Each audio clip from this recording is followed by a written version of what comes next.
Welcome back from the break, everybody. I am Kiara, and you are watching Game Masters right here on the GDQ Hotfix. And if you enjoyed Breath of the Wild, we're going to do something a little bit different now. We have collected some of the best runners of all of the new Super Mario Bros. Games, and we're going to be doing an any percent relay every single game in the series, back to back to back to back, nonstop. It's going to be amazing. A bunch of wonderful people. We got some wonderful commentators here to tell us all about us and guide us through all the action. Before we get into the run itself, I want to remind everybody that AGDQ 2025 will be live from Pittsburgh, Pennsylvania from January 5th through 12th. It's going to be here before you know it, trust me. Registration and hotel booking are now open, so visit gamesdonequick.com and check the AGDQ 2025 important dates section to learn more. Also, UBAF is returning as GDQ's first Black charity event, Back to Black, which will be live February 7th to 9th. Run submissions are open now through November 5th, so go to submissions.gamesdonequick.com for more info. Also, if you missed out on any of our shows or events, be sure to check out the VODs channel on youtube.com/gamesdonequick.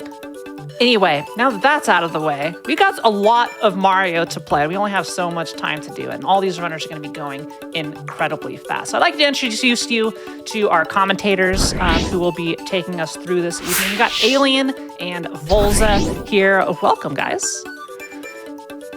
Hey, what's up, GDQ Hotfix? I'm Volza. I'm Alien, here to bring you this epic gameplay today. Yes. Yeah, we got an awesome relay of all five of the new Super Mario Bros. Games coming up for y'all. We have a pretty great array of runners. We're going to be starting off with Josh TGR in New Super Mario Bros. DS. This guy is pretty well versed in this game. He's actually the current world record holder. He's going to be passing it on to Pidgey in New Super Mario Bros. Wii. He's currently in 5th place, if I'm remembering correctly. Then we got Ghost on New Super Mario Bros. 2 on the 3DS. He's currently in 8th place. We got Enforcer after that in NSMBU for the Wii U. He has the current world record. And then Saria closing it out on New Super Luigi U, another game for the Wii U. So yeah. Got nice seeing some Wii U representation. It doesn't happen too often, let me tell you. Tell me about it. Underrated console. Wow, unfavorable. It could be better, but it's not one of the worst. It's controversial. Okay, this is a controversial topic. It's not the Atari 5200, yeah. Fair enough. Among Nintendo fans, I'm sure we can all agree it was controversial. Okay. Well, I'm sure our runners are eager to go, so, Absolutely. Alien, I like your name more. I'm going to start, already, sowing the seeds of chaos here and turning my commentators against each other to battle it out as the runners are battling the clock. I'm ready. Alien, I would love you to give a countdown for this run whenever you are ready. It's okay, Volza. Alrighty. Let's go from 3. All right, here we go. In 3, 2, 1, go. Go. Good luck. See, I like that delivery there. It was very nice. Yeah, good job, Alien. You're get up a notch, Got to be professional about it. All right, so the beginning of the relay, funny enough, we have DS, and the only game in the series that includes the cutscene in its official timing. So we are going to be watching the cutscene where Peach gets, robbed by Bowser Jr., and Luigi takes damage and chases after. Robbed. Okay. By robbed as in kidnapped, yes. Surprise! Kidnapped. I know, this is Sorry. so shocking. I can't believe that. I know, oh my goodness. That's how a Mario game has started. I think I just objectified the princess, my bad. All right, starting off with 1-1.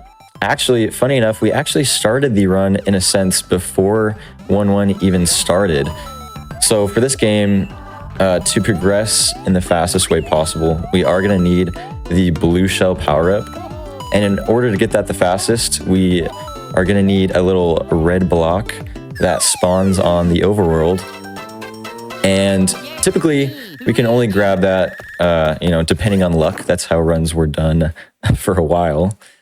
But as time progressed, we figured out a way to manipulate the RNG using a certain count of double jumps and 1-1 to consistently get this red block to spawn a blue shell. Wow. That's amazing. Pretty awesome, yeah. So you saw Josh just now grab the This is such a blue cool shell power I up. love it so much. It's pretty awesome just to watch, you know, him just pummel through all the Goombas and Koopas and Piranha Plants. Another glitch that might be hard, well, not another. The first glitch actually showcased in this run that was probably hard to catch.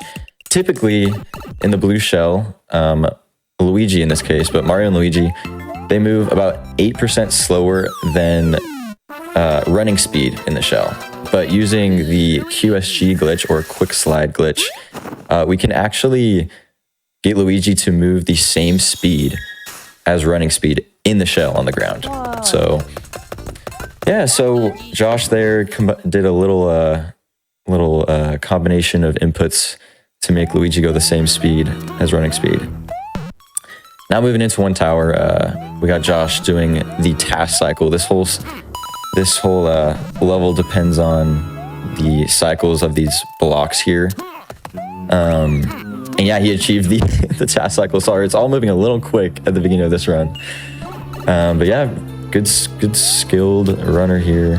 He did another QSG there to make sure he's going at full running speed in that shell to get to the secret exit in one tower. Wow. So awesome. Good job, Josh. Let's go. Good start to the run. This game is probably easily the most fast-paced game of the series, so that's why it's a little bit hard to explain some things, but, you know, we'll get through it. Absolutely. And I'd probably say it has the most glitches. Yeah, it sounds like that's some interesting tech for sure that a lot of people don't see if they're watching a run, because it's kind of hard to notice, especially QSG. Yeah, QSG is not very apparent to the naked eye. But yeah, moving on to World 5 within the first couple minutes. Pretty solid pace so far. Love to see it from Josh. Kind of funny, doing relay type or race type runs of New Super Mario Bros. DS is kind of tough because, like, if you don't get the manipulation using the double jumps to get the blue shell, you quite literally cannot progress into World 5. So I'm glad that we saw Josh do that there. Another property of the blue shell power up, we'll see Josh. Well, we just saw him doing for a short period of time at the beginning of the level, but a little thing called unmorphs. So because Mario or Luigi travel slower on ground than running speed, if you jump and release run and repress run in midair, you actually can go full running speed in midair. But to avoid that, we just do QSG in this level. Another thing with this 5-1 level, going full running speed the entire team, I believe makes you get fireworks. So you do get fireworks in this level, or in this game, if the 2 last digits on the timer match. Another QSG in 5-3. This is honestly one of the easier levels at the beginning of the route, or the run. It's pretty much hold right after QSG. And QSG has a very consistent setup in this level. You pretty much line up with a tile on the ground to start running, and then do the QSG inputs, which are kind of complicated. You do like an opposite D-pad press in midair and something else. It's more intuitive when you actually learn how to do it, I think. Yeah, I'd say so.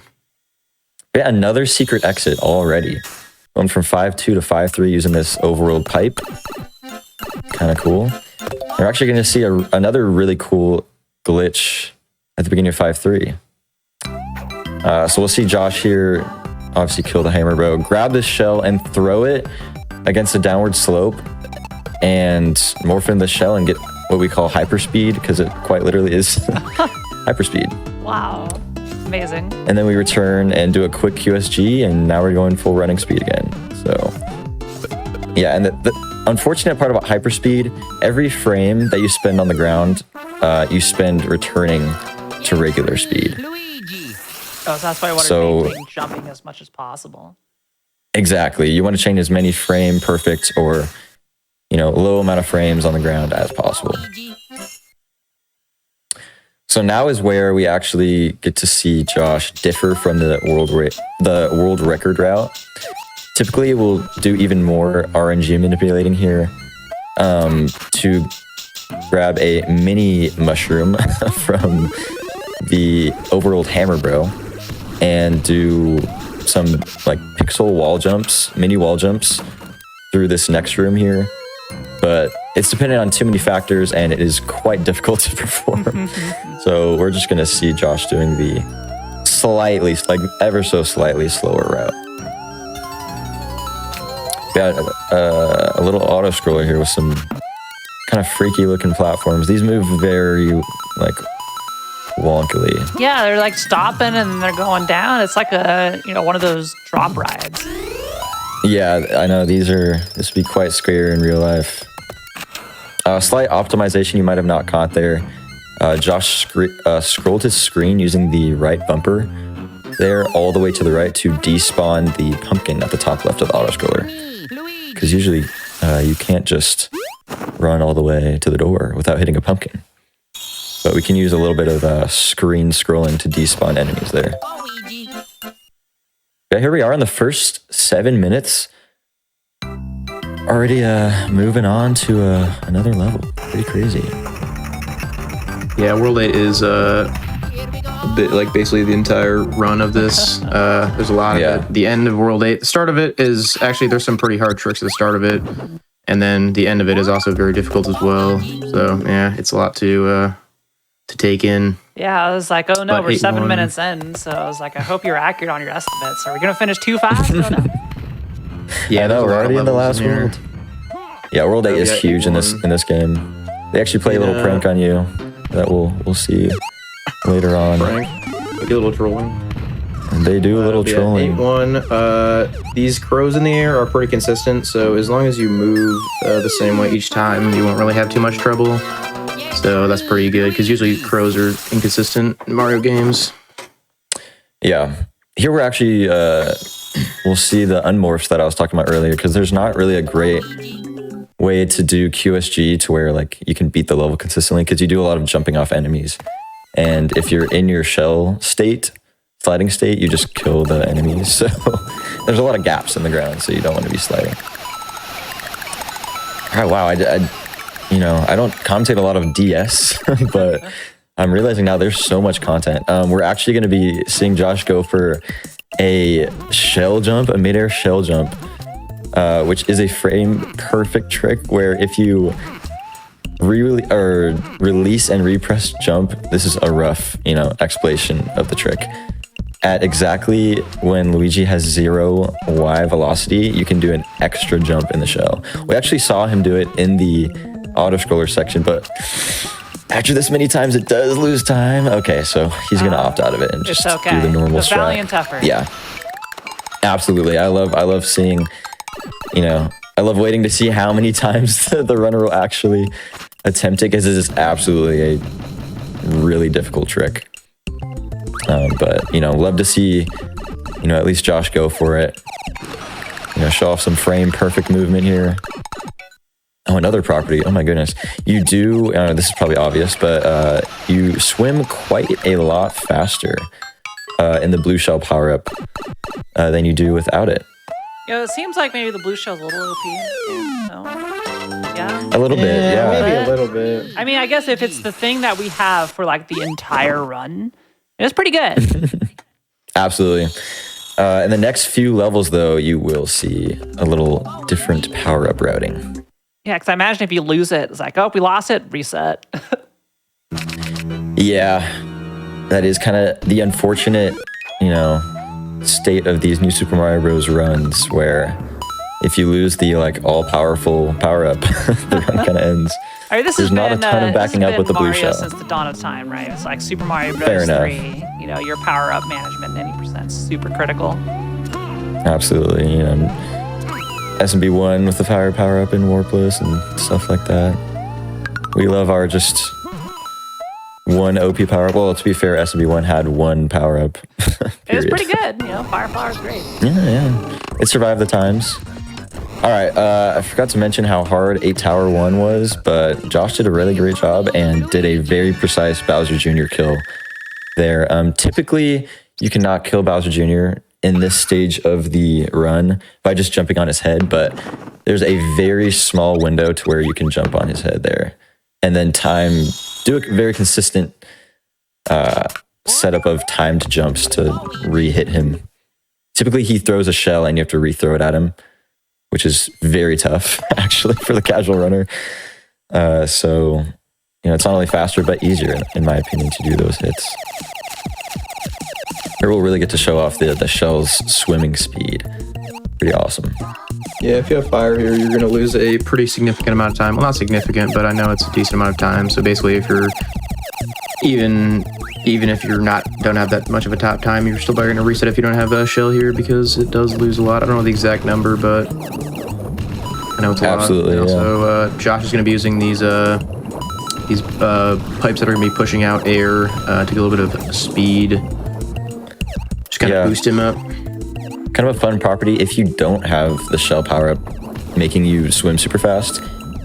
If you hold neutral, so letting go of your D-pad or directional inputs, after using the bubblers or the pipe bubbles, you maintain your speed for quite a bit. So that's a good backup strat if you were to not have the shell here. But it looks like he's making a 8-3 a piece of cake, getting away from the giant eel. This eel definitely scared me as a kid. Like, that thing is huge, man. It just eats the entire level behind you. Kind of scary. All right, do not be scared. Josh just took intentional damage by that Koopa. This is what I was talking about earlier. I know, crazy. He's not that bad at the game. We're gonna be changing up the route, the power-up route here. And in 8-4, another little game physics property we get to talk about is pixel stops. He's gonna be using his reserve fire, by the way. So on these moving platforms, if you were to land on one of these platforms, I believe excluding the upwards moving ones, I believe, it's possible for you to just lose all of your speed. So Josh grabs his power up and shoots a fireball before landing to prevent that from happening. And you'll see him do that later in the run to avoid pixel stops, because if you land on the first pixel of any like platform or object, you will lose all of your speed and momentum. Kind of a lame property. Makes the game more interesting, gotta have it. That is true. Gotta have lots of game Okay. Cut that jump a little too close, unfortunate, but luckily this wasn't a make or break moment, like power up wise in the run. So we'll see Josh, like the fire power up is not super essential to 8 Castle 1, luckily. Yeah, we'll see. Yeah, we'll see him go for a tight duck jump there. He got it.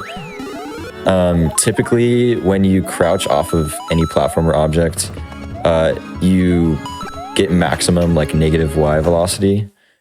So when he crouches there, he does it at a specific time. I don't exactly know how it works. It's kind of a hard strat to make it where you just fall at a normal speed, I believe. I could be butchering that, but it's easy to mess up that strat.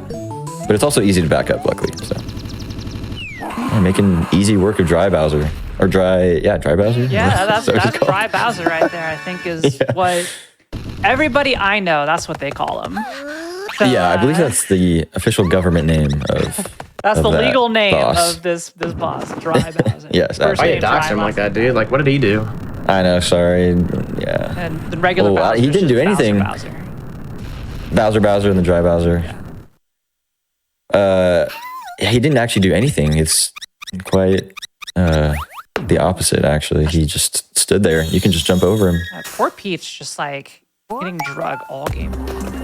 Oh my gosh, I know. So against dirty. Seriously, I don't even know if have the Luigi. dry cleaner after this run, maybe. I mean, she could afford a new one. That is true. She's the princess of an entire kingdom. Yeah. A fun fact about 8-5. Pretty easy levels, Yeah, this level's pretty easy. Usually not many people mess it up, but, usually it tends to happen more in a relay setting or a race setting. So hopefully he breaks the curse here. And let's go. You can grab the third sour coin. Gosh, I imagine we'll see him. shaking his head the entire time or something. These yeah, more than guys likely. trying to mess me up, trying to curse the run. There's a little bit of lore associated with that saying, so I'm sure he was, I hopefully let out a little giggle there. I mean, I'm serious when I say 8-5 is the easiest level in this series of levels, but it's also easy to just mess up and die. All right. Now we're on to 8-6, which is also Yes. basically the complete opposite of 8-5. This level, although watching it doesn't look the most insanely hard, it is like, especially for a top level, is probably one of the hardest levels in the run. Absolutely. We're going to see him doing volcano skip. Let's go. Wow. Getting a 72. That's pretty solid. Getting a 370. 8-7 in a relay, or 8-6, sorry, is pretty awesome. I've never gotten a 370 myself. I'm not the best, but a little property he took advantage there is called triple jump storage, where if you do a double jump and then proceed to crouch after your double jump, you can do unlimited triple jump height. Well, I guess I have to mention that triple jumps are a tile higher than double jumps. Okay, he's doing fire hops now. There are so many glitches in this game. It's crazy. Move on, next game, guys. Come on. So many. He's going to do triple jump storage to go above here. Pretty awesome. He's also going to be crouching off of these to make sure he gets that star speed running as constant as possible. Gosh, there's so much to explain this level in this game. It's pretty awesome. Anyways, moving on to 8-7. Sorry, 8-8. It's moving too fast. We call this series of levels the Gauntlet. The 4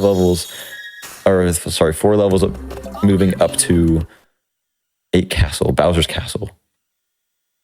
Because they are, pretty agreed upon as the hardest levels. Bro, that's too many levels, man. Yeah. Yeah, this level used to be very, very annoying before more RNG manip got discovered. I think now it's only like a 1 in 8, maybe 1 in 7 for the block to be destroyed with the star in it, so then you can't get it. And if you don't get the star, then this level is not the funnest. But now it's basically guaranteed unless you get unlucky. Yeah, thank goodness we found that RNG manip. I say we. I should not be taking credit for this. Yeah, me and Volza did that all by ourselves, man. Took a while. We were, investigating in the code lab for a minute, making tools. All right, we're going for an awesome little fire. Oh, he went for PBW and failed it. A strat where you actually intentionally die later in the level, and damage boost through these spikes. This is the world record strat that he went for. Unfortunately, missed it. It's a very tight trick. Yeah, but shoot, it's okay though. It's not the slowest to just wait for this little snake, because you do have to die anyways and watch the death transition re-enter the level. Not the biggest deal. If anything, he's actually saving a power-up transition because he's going to power up to fire anyways at this point in the run. Perfect. So yeah, I think he was just planning ahead. I think so. And showing off his I did that on purpose. reaching animation. Josh is a real smart guy, so Yeah. I assume the best in him.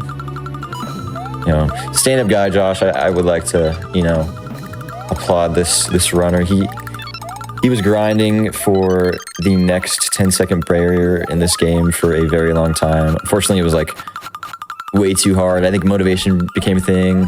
We had a pace trip. We went to the pace speedrun. Gosh, what is the word for it? Goodness gracious. We know what pace is, guys, right? That probably interrupted the grind a little bit. But yeah, he still has world record though. That's all that matters, guys, right? Yeah. Nothing else in life matters than, hey, I got world record. Yeah, that's right. In a speedrun, Know yeah, what I mean? absolutely. I wish I knew how that felt, guys. Maybe one day, we'll be there someday. It's okay. Maybe not for a couple of years, but hey, I still will here. never have a world record. The most I can say is I'm the #1 VTuber at this. Yeah, there we go. Hey, that's probably actually a pretty good achievement. Or pretty impressive. probably better than speedrunning. Way better than speedrunning. Exactly. Yeah. Anyway, chat, make sure you're going and following Josh. PG has been a clinic on this run, even with the handful of mistakes. Just like I think it's a good sign of a top tier runner is like you make mistakes, things go wrong, and like how do you adapt to that? How do you fix it? What are your backup strats? How deep do your backup strats go? And Absolutely. Josh has shown a whole bunch of super awesome stuff here so far. Absolutely. Josh is doing a great job at like knowing backups. He knows this game like the back of his hand. He's held world records in other categories like warpless and stuff like that. So I absolutely have no doubts that he is going to not show his expertise, especially in this last level. This is one of the most movement intensive levels in the entire run to close out the first game in the series. It's the classic maze level. There's so many doors, and we're going to see Josh scrolling his screen to the right here to spawn these fire bars earlier so they go down earlier. He's going to be intentionally damage boosting, hitting the switch there, and he's going to be small for the rest of the run. So it is very scary.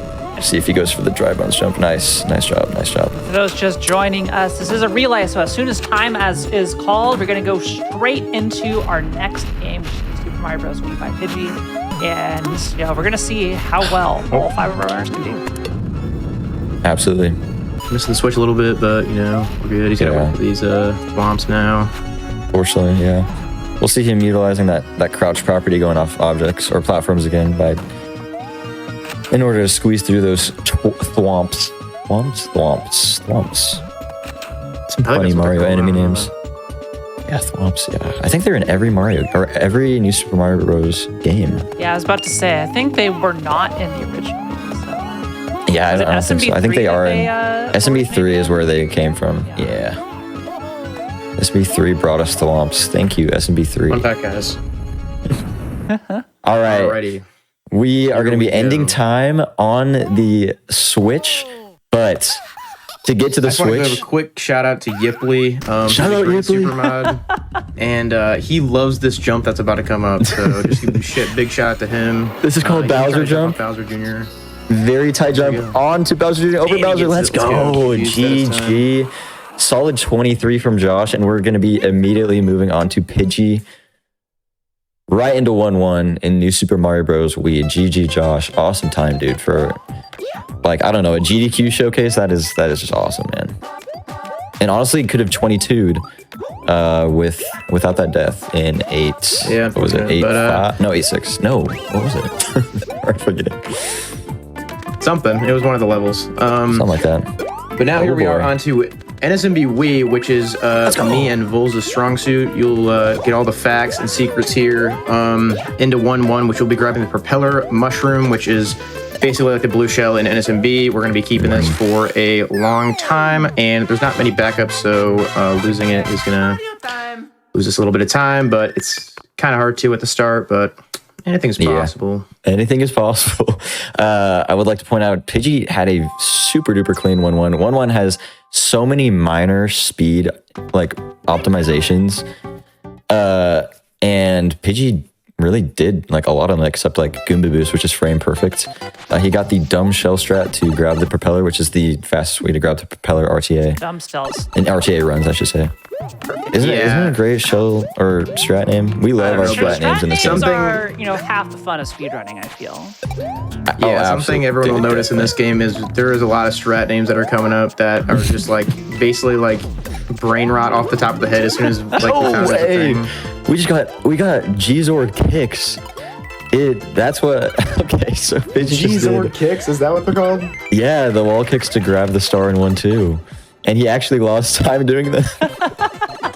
Yeah, see, but it's okay. Having a good time, dude. He loves his G-Zord kicks, Yeah. Let's go. Hey, look at him. He's popping off, dude. He's hyped. He's got the best 1-2 ever. 4.56, best IGT. Pretty epic. Oh, yeah.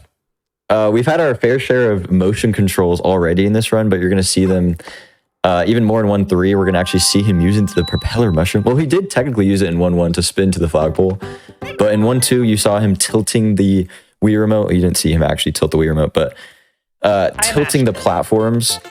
Yeah, you imagined the Wii remote being tilted. That's That's what the platforms do to you. They give you the image of the Wii remote in your head, but he did it ever so slightly to gain a sliding boost. If you slide on any gentle slope in this game, you get a small speed boost. So you'll see Pidgey doing that whenever possible. I just want to admire here this this smoldering gamer stare that we got from Pidgey here.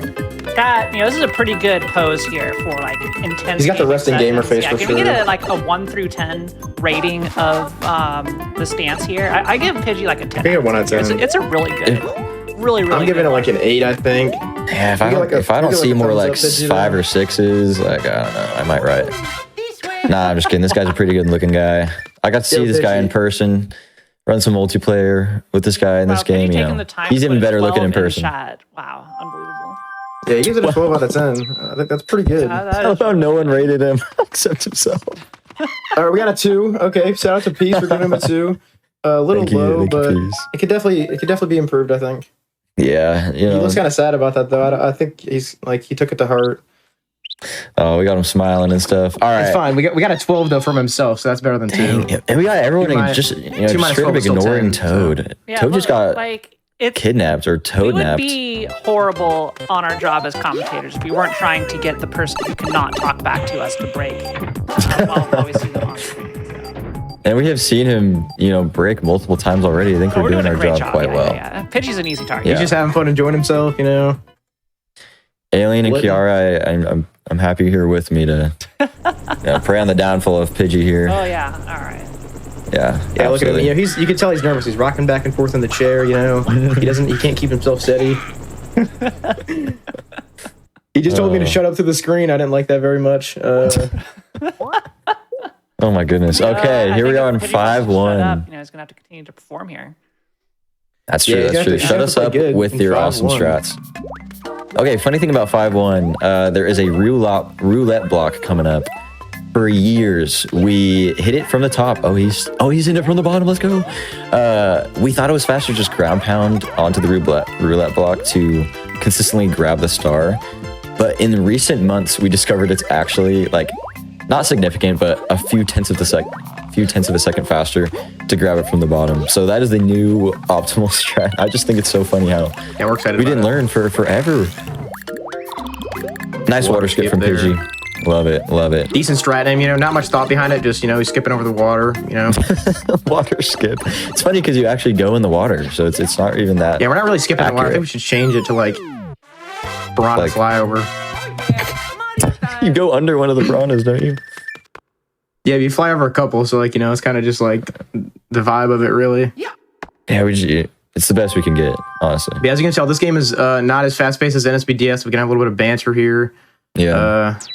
Honestly, there's a lot of stuff that I wish we weren't skipping over because I'm a nerd about this game, dude. I know as much as possible about the physics and dude, I nerd out about this stuff. Let's hear him, dude. Pull your notes out.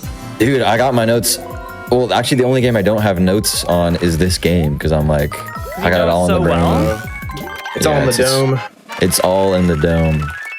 Okay, they're in Piranha. It's not even worth talking about, but if Mario spins and presses down, so if Pidgey shakes his controller and then immediately presses down on the D-pad, it increases his hitbox by quite a lot, so he can grab those Toad bubbles by quite a margin of distance away from them. Okay, we got some fun strat names in 5-3, that's for sure. We got Donut Jump right here. Love it. No crouch jump. Love it, dude. Clean. We got Weird Shell strat coming up where he's gonna... It's not dumb this time, it's just weird. Yeah, it's just weird. WSS for short.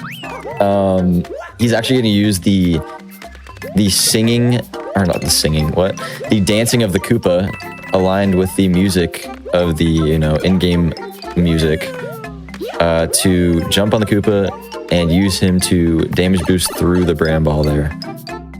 And getting a 449. No pipe kick, dude. Oh, man. Come on, dude. Hey, mid-high 444, give the man some credit. That was pretty solid. Yeah, that's still pretty good. Yeah, 2019 looking movement. Just kidding. 29.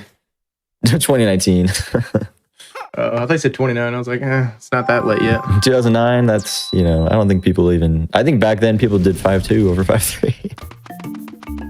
I think only one person speedran this game, to be fair. 5-2 up there is like a couple seconds slower because of a pipe animation, if anybody was wondering. All right, looking on to the infamous 5 tower. This is an entirely 10-second cycle-based level, and Pidgey's going to be going for the tight, fast cycle known as 5-5-6. He's probably going to be ending the timer if he gets it like 5-5-7 or 5-5-8, but you know, originally people thought it was only TAS achievable with the 5-5-6, but oh, he didn't even. No, I saw him doing that quite a bit in practice too. That's unfortunate. He messed up one spin. 5-4-6. It only loses about 7 seconds, which isn't too bad. I hate to be that guy, but it's like 8 or more, man. 8 or more? I don't think it is. Well, it's close to. It's 7 to 10, I think, depending. It's like over 9 IGT. Well, I guess you're right. It's over 7 seconds. I know that. I could. Kind of depends on how good your 5-5-6 is, I guess. Because sometimes you can do 5-5-6, sometimes 5-5-7, 5-5-8, even 5-5-9. That was a good point. Yeah, 5-5-6 has gotten a lot easier over the last couple of years. New strats developed a movement, so it's not too hard nowadays. But for top runners, it is because they do an insane different version. So yeah, called the Aztec Cycle. Aztec Cycle is where you actually get a platform higher before the spike wall returns. So it gives you a quite a big boost in time saved. But just one minor mistake there lost Pidgey a handful of seconds. Nothing major though. We got the propeller version going into 5-4, which is literally all that matters in this mid-game section. So, yeah, love to see it.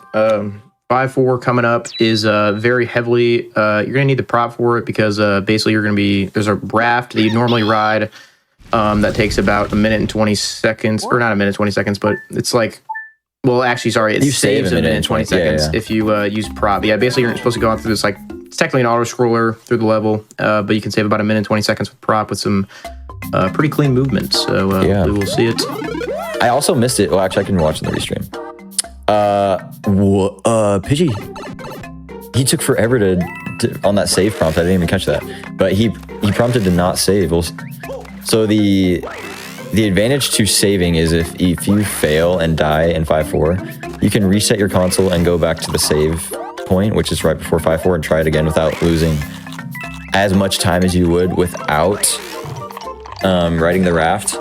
But we actually saw Pidgey do opt out of saving. Yeah, you got it. Well, yeah, and you got it. Let's go. At all. That's that confidence. He's got ice. Yeah, look at how poised he is. He's so relaxed. Look at this guy. Yeah, saving loses about 2-ish seconds, and yeah, it's pretty good. Most people do it. I think if you die after saving and then reloading the game, if you do that twice, I think it's about the same. If you do it once, I think you still save like 30-ish seconds. It's around 30 seconds, yeah. Oh my goodness. Look what's happening. Are you kidding me? Are we getting a disk read error? No way his disk drive just went out on him. This is crazy. This is unprecedented material here. Okay, right, we're good. No way. Oh my goodness. How did it just read? Continuing from where you left off. Okay, it's fine. Nothing happened. We're good. Did the game... Was it running in the background? Look, that may be the I didn't see... thing I've ever seen on this show. I think it was running in the background. I don't think we lost any time there, but, maybe it, like, I don't know. We're good. Actually, I think what happened was... House, I think off camera, Pidgey opened up his Wii and repaired the disk drive. I don't think you guys saw that, but that was insane. He is an insane mechanic. Apparently, he did not do that. He should have said no. Wii engineer. He does have a pass. He pressed the reset button on the disk drive. Oh my goodness. Okay, making tight movement of the first room in Ghost House. Moving through the hallways with some tight crouch jumps and such. Love to see it, Pidge. He's gonna be pressing these question switches to turn on the light blocks and make light work of 5 Ghost House and taking the secret exit. Let's see if he's going for the infamous meme jump here. Oh, he's not. Well, I think he went for it. Sadly. Yeah. But, I still got a 569, which is very good. Yeah, now we're going into World 8. World 8, baby. For this game, World 8 is not 90% of the run like it is in DS. We only got a couple levels. 5 to be It's only 50% actually. Yep. It's like almost exactly 50% of like a world record run. Well, yeah, it's like a little more than 50% actually. Actually, hold up, I'm tripping. It's like exactly 50%. Never mind. I'm not gonna nerd out, but Like a pretty solid World 5 is like 12 minutes exactly, and a pretty solid finish of the run is like exactly. He's shaking his head. He wants minutes. Volta to stop talking. It seems like. I'm yapping. I'm sorry. Or he's disappointed. Oh no, never mind. No, he I think wants he's me to disappointed nerd about out. the disc drive. Actually, Yeah, maybe we'll get some hot commentary after the run from Pidgey in chat. Pidgey, there you go. After you're done, we start on the next one. Just give us the lowdown in the GDQ Twitch chat of what was going through your mind and how you're feeling at that moment. Absolutely, I'd love to see or hear a rundown of he was like all the emotions. He was praying to the disc drive as he was fixing it. And the disc drive answered. I'd never even seen that before. I thought when it like disc read error was just like done. I didn't know it was like just. I know. I didn't know it could recover. Thank goodness, man. That was scary. He's going for a Yacker slide. Let's go. All right, so we're honestly not giving this guy enough credit. He's played absolutely solid throughout this entire run. Besides 5.56, his movement is just honestly like so impressive. Making light work of 8-1. Something you might have seen earlier was that he grabbed a shell and then spun and threw it. He did that just to cancel the momentum of normally just having to drill down after going over the thing. And yeah, shout out to Mad Aztecs for finding that one. Also, he's taking damage intentionally here to triple jump through these things. He's going to be grabbing prop back in airship, which is after 2 more levels. Sorry, I apologize. But yeah, the next level is a lot easier and faster with Small Mario. And then, yeah. Yep. Little note about 8-2 coming up. I think for the first time in this relay so far, I'm actually going to mention something about the level coming up instead of, as it's happening. But the entire idea about this level, I mean, kind of the theme of 8-2 is rolling hills. And we saw a little bit of it in 1-1, but they make a return here. And you'll see Pidgey crouch jumping. So, pressing down and jumping off of the rolling hills and then uncrouching or twirling at the apex of his jump to return to running speed, because your speed is directly affected by these rolling hills. So you do want to jump off of the ones that are forwards rolling and crouch jump off the ones that are backwards rolling. Oh my gosh, he got Goomba boost and a really good one too. Oh my goodness, please. Oh my gosh, but he didn't get the crouch, the frame perfect crouch jump, unfortunately. That's a newer development in this game too, the Goomba boost. Oh my gosh, and he's going for RSG. I love this guy. Okay, so typically it's kind of similar to 5-1 actually in this way. Forever we just grabbed the star from above by ground pounding, and it's actually easier. It's still done by like intermediate to like high level runs, I'd say. I don't know. Top level is mainly just RSG. But yeah, we found out it was faster to hit the star block from underneath. They're pretty cool. Oh yeah, Alien, you want to talk about stutter stepping? I'm not gonna lie, I don't know anything about stutter stepping because I'm an old head and that came out when I stopped playing the game. Hey, fair enough. So what Pidgey did there on those super fast forward rolling hills, I mean, he buffered 2 in midair to gain a little speed boost when he landed on those. So when he landed, he was holding 2, and for some reason, Mario stutter steps and you get a little speed boost. It's kind of hard to notice with the naked eye, but he did get a speed boost, I promise. And here we are entering the only really auto scroller of this entire run. So if we need a little GDQ break, then go ahead. Oh, I also want to mention something very quickly before anyone in the chat with the name of a baked good, yells at me. There is a strategy coming up at the end of this first coaster we like to call Muffin Triple, where if you set up a triple jump off of the coaster, or a single jump off the coaster, he's doing it right now. You can actually still hit it. You can pop off for a very easy trick, but popping up. Hey, it's not easy to do it good. I'll keep it real. Anyways, this is our auto scroller section where not a whole lot of interesting stuff happens if GDQ wants to take it from here. That was the best part.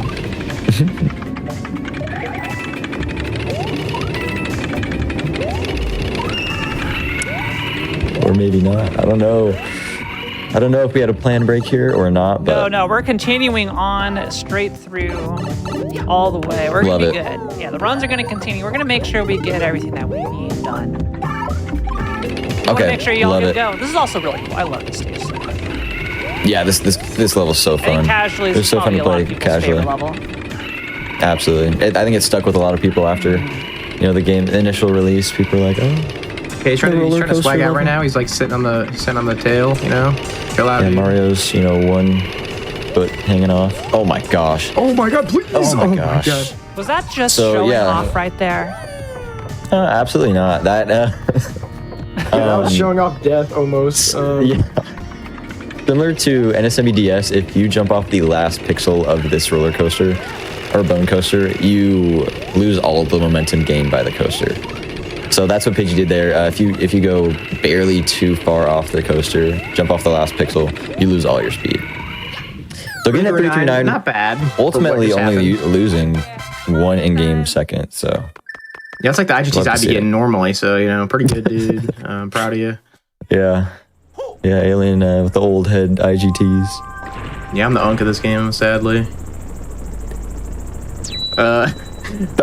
Going into Airship now, last 2 levels, Airship and Castle are very difficult levels for 2 tricks. One of the tricks is in the Bowser Jr. fight of 8 Airship, which will be mentioned a little bit later. But yeah, this level has a lot of tight and kind of hard movement, especially the end. Grabbing the backup prop I mentioned earlier in the box. This level has a lot of props. There's one in these sets of boxes too, and there's another set coming up too. Yeah, basically just some pretty consistent movement. For anyone wondering, this pipe skip is not possible. Only possible in multiplayer. Well, technically it is possible TAS only. With the penguin power up. Yeah, you need Penguin as well, which for anyone who hasn't seen the TAS, I would suggest watching it because it is actually insane. It is one of the most ridiculous tasks I've seen. Shout out to in Roadkill, 2D by the Mario. way. He is a TASer of this game and strat finder, and he has found some insane things for this game. So this game probably wouldn't be where it is today without him. So big shouts to MG Roadkill.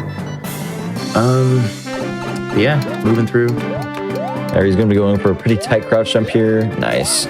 Runners Forever just did like a spin there to get up, which loses actually a very significant amount of time in the whole scheme of things. Oh, no wall kickless. I hate that spin. It's so scary. I'm be playing a little risky. Riskier than I would have done.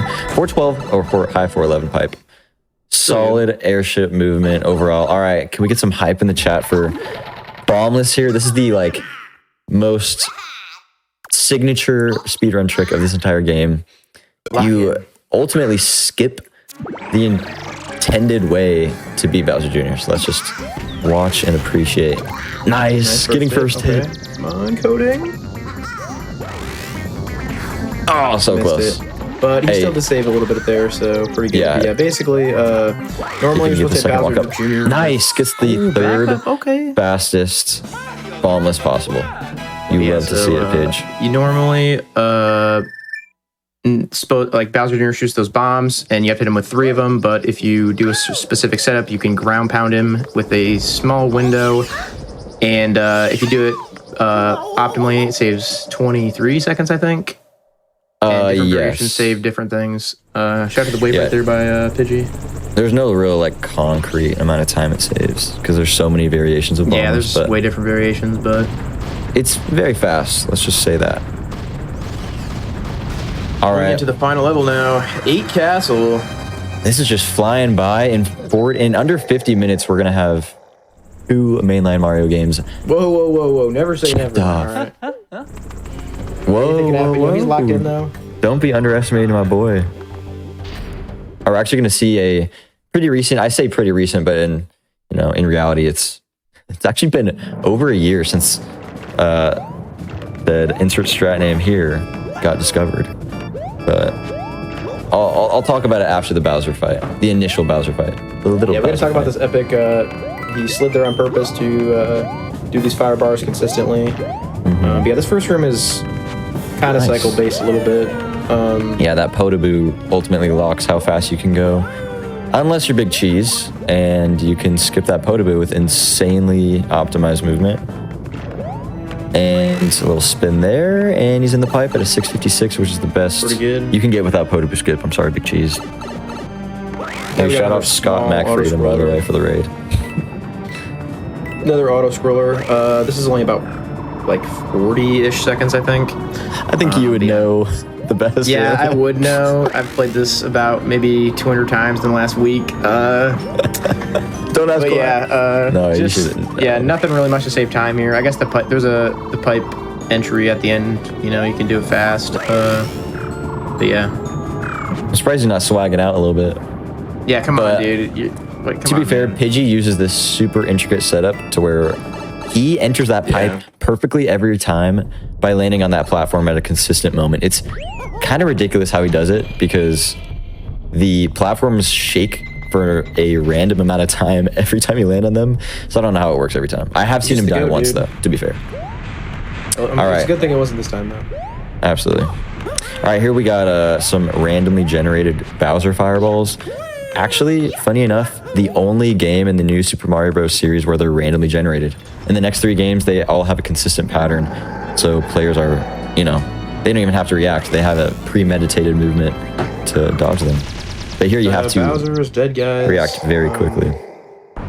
Oh my gosh. Yeah, so we got a strat coming up, which was found not really Last recently, summer. about a little over a year. Basically, there's two names here for it. You know, we got the meal, which is the majority of the community. You know, The real name. name is another great name, and then we also have ATC over the castle, which is a name that makes more sense. But you know, the meal is just iconic. So Yeah. basically, when Bowser jumps up here in big form, he's going to be shooting fireballs at Mario. And normally, you'd manipulate the fireballs in a straight line and get through the walls. But if you spin at a right time and he shoots a fireball in a specific part of the wall, he will create a 1-block gap that he can squeeze into and get above the castle. He Oh my gets gosh, he got the gap. but can't he's get in. missing the jump. Oh, missed Unfortunately, the meal. that is a hard part of it as well, getting the gap and also Yeah. jumping into it. But yeah, normally you'd get up there and then walk across the top of the castle. It saves, I'm not actually sure how much it saves. I think It saves around 10 seconds. Yeah. It's about 10.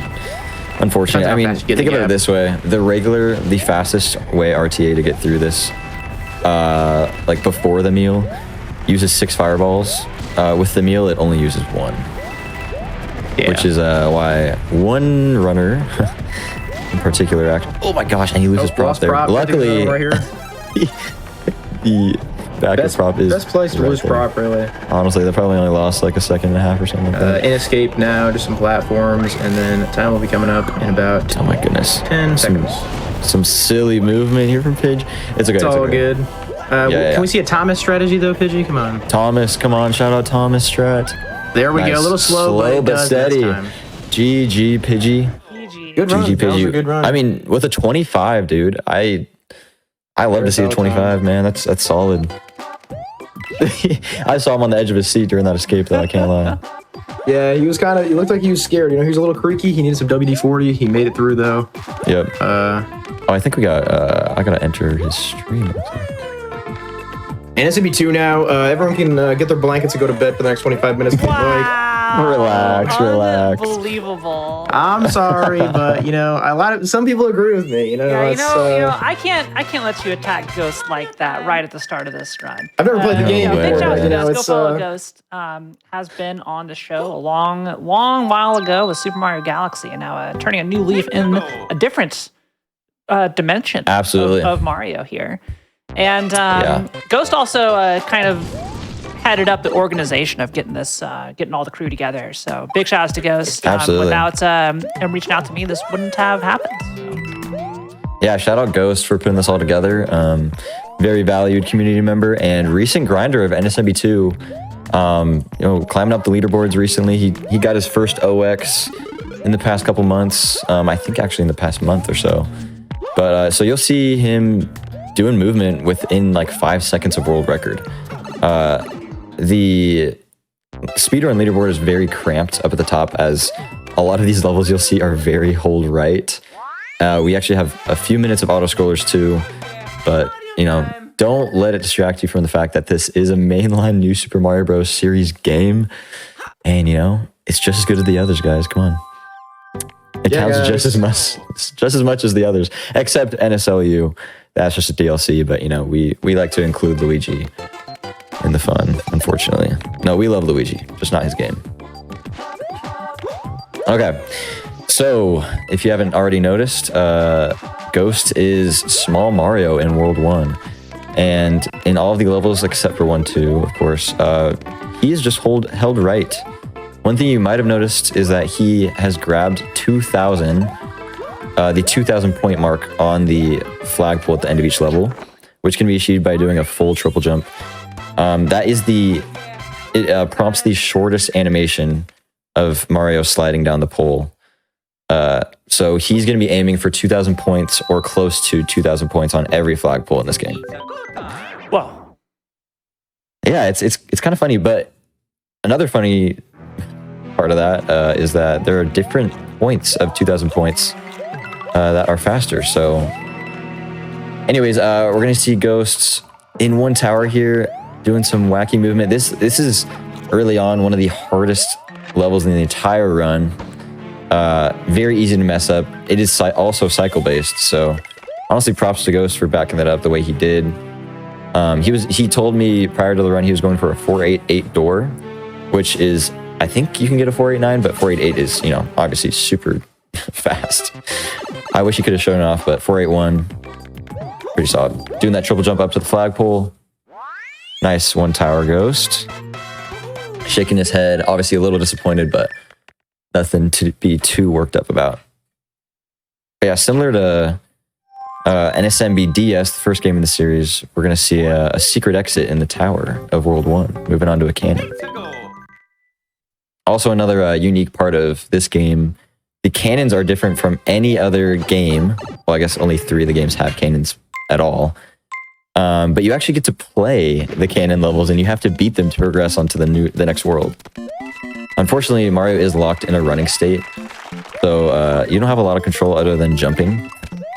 But you will see Ghost. Did he miss a red coin? Did you see him miss a red coin by any chance? I'm not sure. No, he didn't. He didn't. Thank goodness. I don't know why. Yeah, that was weird. But yeah, you'll see him get a gold flower, which is like the. Actually, no, there are kind of 2 blue shell power-ups in this game: the gold flower and the Tanuki suit, which you'll see coming up in World Mushroom. Yeah, in one out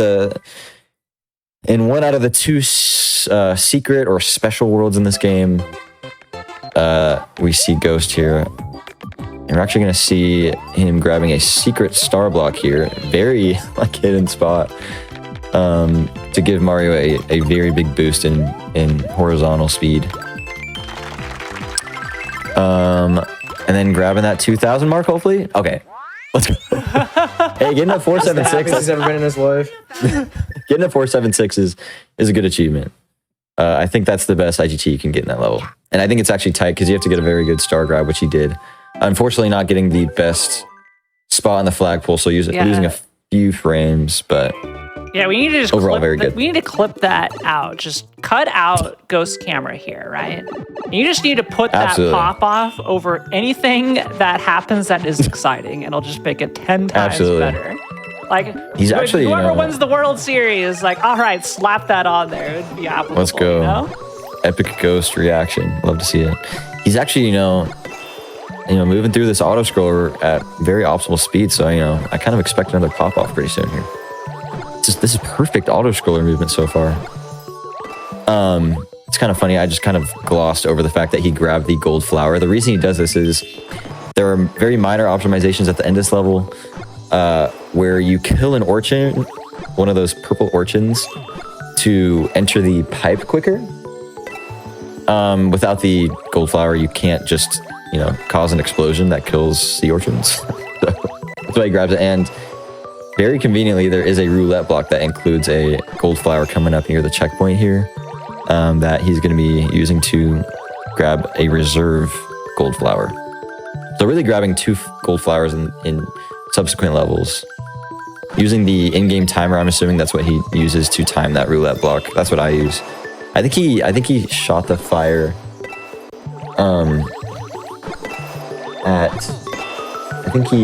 at 307 on the in-game timer, and I usually use 309, but either way, honestly, I don't know why I'm talking about that.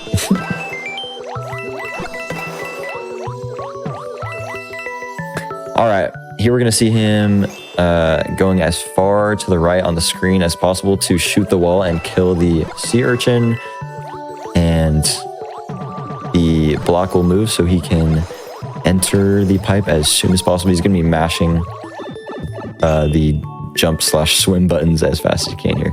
I don't know if he makes use of these strats, but I forgot to mention in DS, since there is, those 4 buttons on the DS, 2 of them are dedicated to jump, 2 of them are dedicated to power up action or sprint.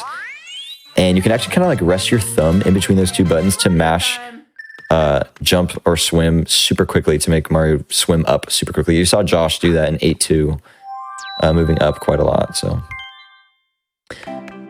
yeah, it looks like he also grabbed the 2,000 mark on the flagpole. With the gold flower, it gives you only coin values. So it's hard to tell. Oh, let's go. Ghost going for left side. I expected him to, but left side, the left door in this ghost house level is just barely faster than the right side. Nice. Solid first room. This is kind of one of those just maze levels no one likes in Mario. We've been seeing these for like, years in Mario games. Just door after door after, In Mario 1, it was like, pick a path. I hated those levels, man. I hated those. Yeah, we'll see him do a certain combination of switches here to make the door spawn. Oh, unfortunately missing the wall kick there. But very minor time loss. Unfortunate, but it's okay. One thing I didn't mention in the other game, sorry, I feel like I'm talking so much. You guys can tell me to shut my app if you'd like me to. No, keep going. Yeah, come on, dude. I don't know anything about this game, but stop talking. Yeah, please. I'm just educating my fellow commentator. I think Ghost appreciates the app. Yeah, well, look, I felt Pidgey had it on lock with nerds, but Ghost seems to be an more emotional person. I'm worried that I'm going to tilt Ghost here if we get a little too unhinged on the commentary here, and maybe you can tell he's having a lot of fun. Yeah, Kiara, do your thing. I mean, hey. I could. I know what I can do. There's no rules against that, right? I got it. Stop talking. Okay. Okay. I have actually some announcements to go through. So. Oh, go for it. I want to remind everybody that Games Done Quick is hiring. We are looking for an event programming lead that will be responsible for the 10,000-foot view of our mainline event schedules. So if you are interested or know someone that is, go to gamesdonequick.com/jobs for more info and apply before November 2nd. If anybody in this call wants to go apply for that, feel free to. All right, we did it. All right, I interrupted you enough. You have my permission once more to continue Thank speaking. Goodness. But don't go too hard, okay? Thanks, boss. Okay, yeah, I'll hold back.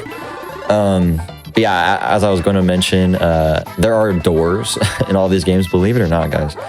And the goal in actually all 5 of these games is to enter these doors as close to the center, or actually as close to the edge as you can without Mario having to turn to the side. We call those RTA doors. Oh my goodness, doing a big cheese face reveal on stream. This is crazy. I don't know how he had that open and ready. Yeah, for those who don't know, Big Cheese, very coveted NSMB runner, NSMB Wii specifically. Yeah, sorry, there's not a lot to mention in this level. We got Ghost with the gold head block, or block head. And okay, one thing, the one optimization we make in this level besides the beginning, getting the pipe, is the end of the level where you'll see Ghost building up that P meter in the bottom left of his main screen.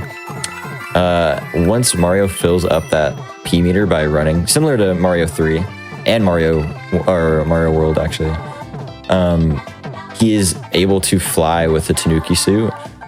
And because this is an auto-scroller and there's a pipe at the end to exit the auto-scroller, you'll see him fly up into that pipe as early as possible, probably using the IGT, the in-game timer, as a cue, but I'm not sure what his cue is. We'll see. We'll see him jump around, maintaining that P speed, and then jumping up. And it looks like he's maintaining a pretty solid, nice, dude. Central. Yeah, it's kind of hard because off screen you have to maintain the middle. Let's go, pop off for Mushroom B, the first auto scroller. Okay, moving on to Mushroom Cannon. Already onto World Flower. This is, this game moves quick and slow at the same time. I love the world names. World Flower, glad we moved beyond super creative, numbers. right? Yeah, I know. We're now into power-ups. I think the only game in the new Super Mario Bros. Series that actually does this. One thing you might have missed, the gold block, the overworld gold block, it spawns in the level next to Mario at the beginning of each level every 200,000 points acquired. So it did spawn at the beginning of Mushroom Cannon, and Ghost hit it in order to avoid an animation of the gold block spawning at the beginning of this world. Sorry if that was confusing, but you basically hit a block to avoid an animation that loses time. All right, Mushroom 1, let's go. Snake blocks. And dodging those big snake blocks because they are annoying, and bumping into things in Mario is slow. Usually, guys. There are, quite the number of exceptions. Solid movement, and he's gonna hit this secret block. Nice, dude. No slowdown, I think. Or no, I think the faster way is to tail swipe there, but. And now he's just gonna take this all the way to the rest of the level. Oh, psych! It's gonna fly up into the secret area, and we just finished Mushroom 1. This is crazy. Getting 1,000 on the flagpole. It's all good. It's totally just like, it's so hard to tell, honestly. Like, there's a visual cue. I use the top of the castle to know where the 2,000 mark, but sometimes it feels like you hit that and you don't get 2,000 points. It's weird. Yeah, making good time. He's actually ahead of his PB, which is pretty impressive. Here we're gonna hit an invisible star block outlined by those coins to get speed, and we'll see for the first time dash flying. A little exploit where you use mashing the jump and power up action or dash button to fly at running speed, which is kind of awesome. And now we have a minute-long auto-scroller. Let's go. All right. I want to make sure Ghost doesn't wake up his neighbors. This will be good to calm down a little bit. Oh, absolutely. Assess. We'll let them go back to sleep. Situation. Yeah, they'll get like 60 seconds to sleep and be like, oh my gosh, it's over. Great. But then later on in this run, it's gonna get even worse. Yeah, I think this might be the longest there from Ghost. Yeah, he knows he's gonna be popping off here. No, this is not the longest auto-scroller. I think the longest auto-scroller is actually the last Bowser sequence, if I'm not mistaken. Yeah, thumbs up from Ghost. Cool. Yep. Kind of funny, the final boss battle is the most boring part of the entire run. It's actually my least favorite thing to practice for the speedrun. It's the last Bowser battle. It's like a lot of fun. Yeah. All right. Enter the pipe. Let's go. It was actually only about 50 seconds. I stand corrected. It's not possible to get 2,000 on the flagpole there, so we get as close as we possibly can with the 1,000. Moving on to Mushroom, I think, Cannon. No, I mean Flower Cannon. Sorry. And this is, is this the hard cannon? I think the last one was the hard one. This one is pretty easy, I think. Yeah. Okay, thumbs up from Ghost. Let's go. Get the fact checks going. I know, yeah, I got the fact checker. Which is good. I want the runner to fact check me. I don't want to be spreading misinformation. I'm sure, all the viewers, all 1.3K viewers are going to go around to their friends and be like, I heard Mushroom Cannon is the hardest cannon. Or vice versa, and they're going to be misled. Nah, you saw him beat that cannon like it was nothing. This is probably the hardest cannon without the Tanuki suit. But with Tanuki suit, it is free. Yeah, second one's hard. Okay, moving into World 6. Only 6 worlds? What? No, just kidding. We got World Flower and Mushroom. So there are 8 worlds, but they're secret. This is quite the level. You hold right, and then you dash fly at the end to beat it. But yeah, you'll see him doing a consistent amount of dash flies, and then just mashing at the end to hopefully get 2,000 on the flagpole here. Dub. Nice job, Ghost. This next level is a little more interesting. We got a classic 8-2 or 6-2 star power up. Actually, there's not one in DS. There's one in Wii. Not bad. I think there is one in U and Luigi though, right? Is that the roulette block level? star. Oh yeah. Is it in the second level of the Lost World? I don't know. I might be tripping. All right, really good level here. This is one of my favorite movement levels in this run. You're gonna see him try to optimize these doors, going as far to the left as possible without having to turn. You see Mario go straight in. That was a really good door.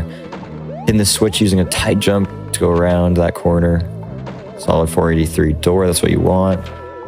And then dash flying here, and using the awesome property of boos, where if you're not looking at them, oh, he messed it up just a tiny bit, or maybe more than a tiny bit. He won't.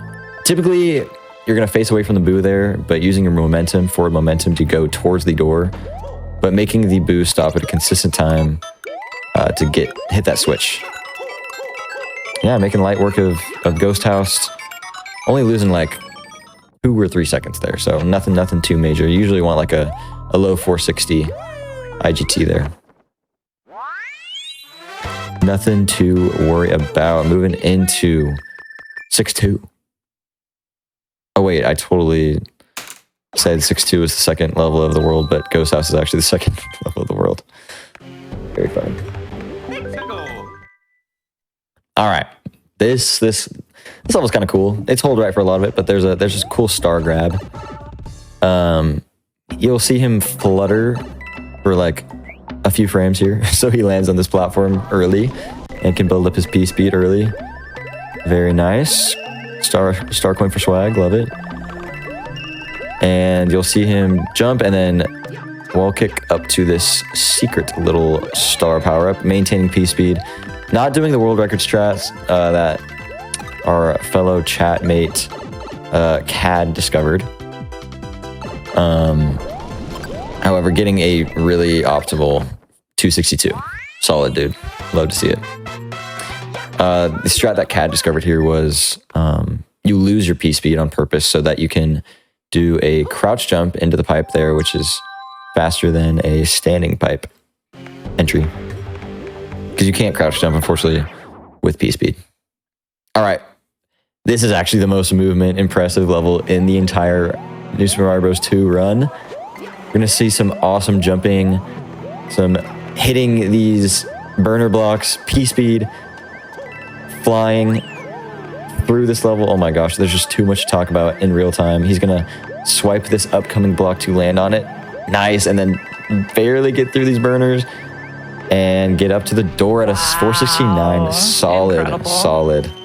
You love to see. He even got the burner wall kick at the beginning. He missed one jump. That was the only reason it wasn't a 470. Reznor is in this game. Okay. Yeah, some SMB3 throwbacks. He got the unlucky fireball, and he's gonna die. Oh no! He's gonna die. It's okay. It's okay. All right. We just get to see everything again.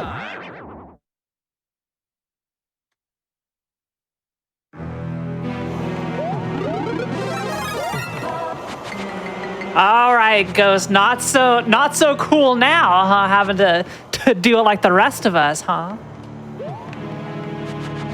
Anyway, at least we get to see. This is a good example, actually, because you saw Ghost go through this and how amazing that was. Now you get to see just how unlucky fireball, and he's gonna die. He's gonna die as we go through here with regular Mario.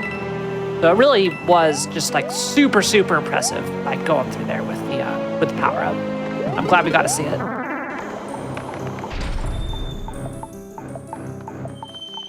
There we go.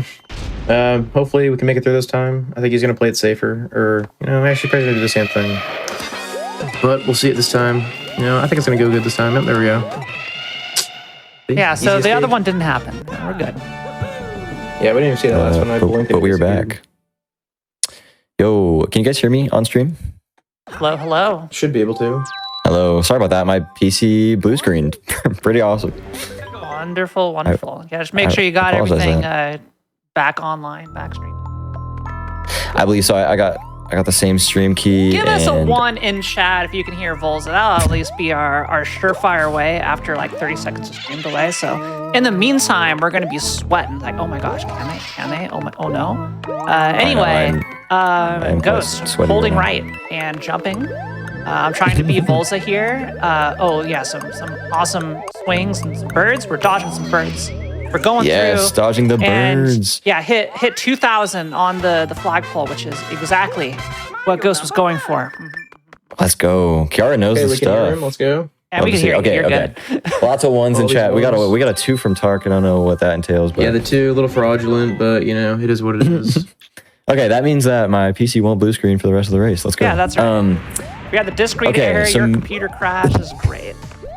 Yeah, now we got a timer until the next one. Okay, minor optimization that you'll see Ghost doing here. He's going to tail swipe before every jump off of these yellow tilting platforms. For whatever reason, I could not tell you why this was, programmed into this game's physics, but you get a little speed boost every time. And that is 6.5. Oh, that is 6.5. That's okay. Minor bonk. But, oh man, I wish I didn't miss 6.4 because it's a really tight P-speed buildup. You have to do really tight jumps onto those platforms, and Ghost did it perfectly. So, credits to Ghost there. Entering a castle here, we'll see him doing one of 2 strats. Actually, it's going to be one of 1 strat because he is behind his PB. He's going to be going for the infamous burner clip / cycle, where Mario's going to fly up using a bounce off of this big dry bones and clip the reblock. Let's see if he can get it. Oh my gosh, he clipped, but he's not going to be getting the cycle. He kind of had to stall a little bit, but hey, at least we got to show off. Though, so that's all that matters. Right? That the is all only that matters. glitch in this game. Cool. I agree. Love to see it. There are many things the only I glitch do in this that run, look so he cool got that it. lose time, but they're fun. All right, look at that mashing. Nice, dude. Getting the snake block skip in room 2 of castle. Every room in this level, which is really cool, has its own strat. Here, he's going to be using a consistent turnaround to manipulate the position of himself. Gosh, I'm explaining this just horribly. But basically, the Koopalings are going to be flashing the screen. Not the flashing. No, never mind. Sorry, my bad. Which I got a camera out, is what he's trying to say. Oh my gosh, yeah. Exactly. They're using their wands to flash Mario. Oh my goodness. God, you're not making it any better. So he's going up these stairs now.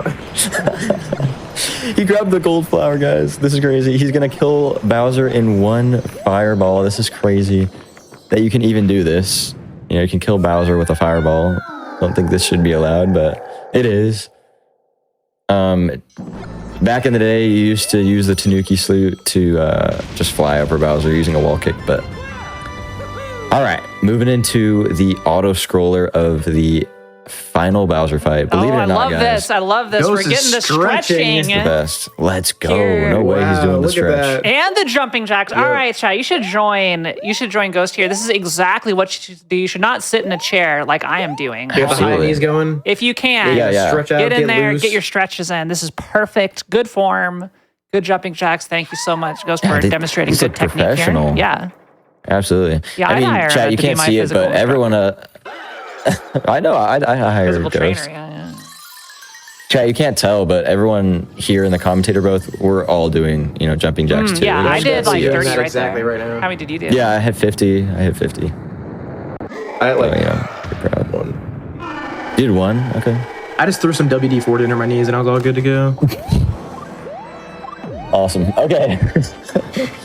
Moving into the most exciting Bowser fight in the entire series. You're pace locked by Bowser doing very premeditated swipes here. It's very hard to die even as a casual player. I don't know what they were thinking when Nintendo made this final boss fight, but they just had to make Bowser get big and they wanted to show the power in some way, shape, or form. 3D. Yeah, that is actually, you're so right. Why didn't I mention that? Well, I'm this always game is right. on 3DS, This is why I am the host, okay? Because I am never wrong about anything, ever. Oh yeah, I forgot. Hosts are never incorrect. Exactly. My bad. Anyways, despite what Kiara said, we're in the last phase. I think this is did I miss a phase? Because I have no idea. I think Ghost, not if this is last phase. All right, there we go. Perfect. Now we're in the last phase. Okay. Yeah, there we go. We did see Ghost get on this platform a cycle early, you can actually skip a cycle of fire or swipes. Typically, Bowser swipes 5 times before the platform spawns, but Ghost got super high up on those platforms and canceled the cycle. Pretty cool. You can't actually do that on the first cycle. Or wait, did I butcher that? I think you do it on the first time around, not the second one. Anyways, you can do it on one of them. You can skip a cycle, okay? I swear. All right, and then you'll see him go off screen here and hit the switch. That was a great switch hit. 27-27 with a death. The Solid the tower incident, that was a good run. GG's. But we still got more games. We got 2 more games. We still got 2 more to go. We got an enforcer in the booth. Oh yeah, going from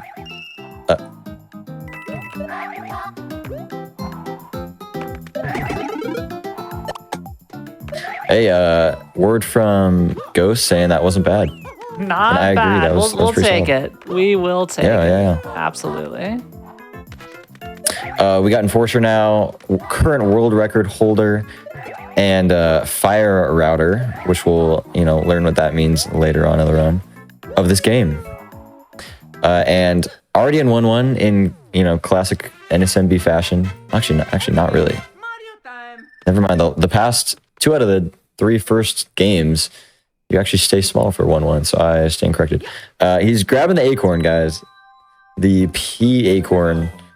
Well, actually, not a P acorn. Just an acorn. Yeah. Just like all the in propeller, one. just like the blue shell. We're back again. This time we have an acorn, which complements this game actually very well. So it has some very clean movement. So yeah. Absolutely. It's a very satisfying power up to watch, I must say. Boom. Nice timed wall or ground pound. You'll see Enforcer do some, or Mario, I guess. Well, Enforcer's controlling Mario. Let's say Enforcer's doing. He's going to be pressing right trigger on his Wii U controller, which I believe he plays on a Wii U Pro controller, I think. I should have confirmed that with him. I think that's the general consensus of the best. Oh, gamepad, duh, dude. I'm tripping. I'm tripping. You can play on Wiimote, or I don't know if you can play on Pro Controller, but yeah, most people play on the gamepad because the other ones are kind of trash. Yeah, also get no delay with gamepad. Anyways, you saw him do a little spin jump. You also see him updrafting in midair. There's a lot that this acorn power up can do.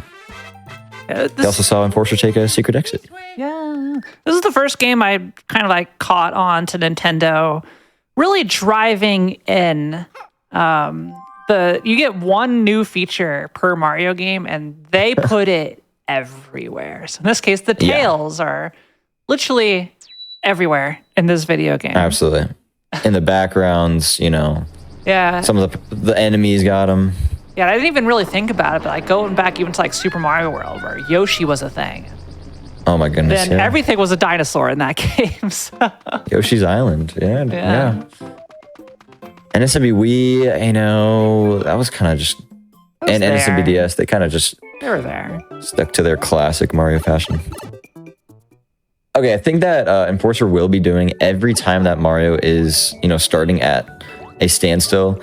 He's going to be doing a fast excel with the acorn power-up, which is where he's going to be jumping as soon as possible and gliding, because you accelerate faster gliding than running on the ground. So it's kind of cool. Oh my goodness. Oh, he went for fire out.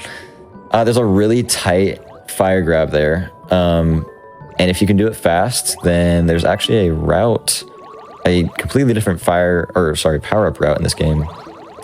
I think he's still going to be going for it, but yeah, just you in can a either different grab it here, grab, or I believe it's in 5 Tower is the next one. Is it 5 Tower?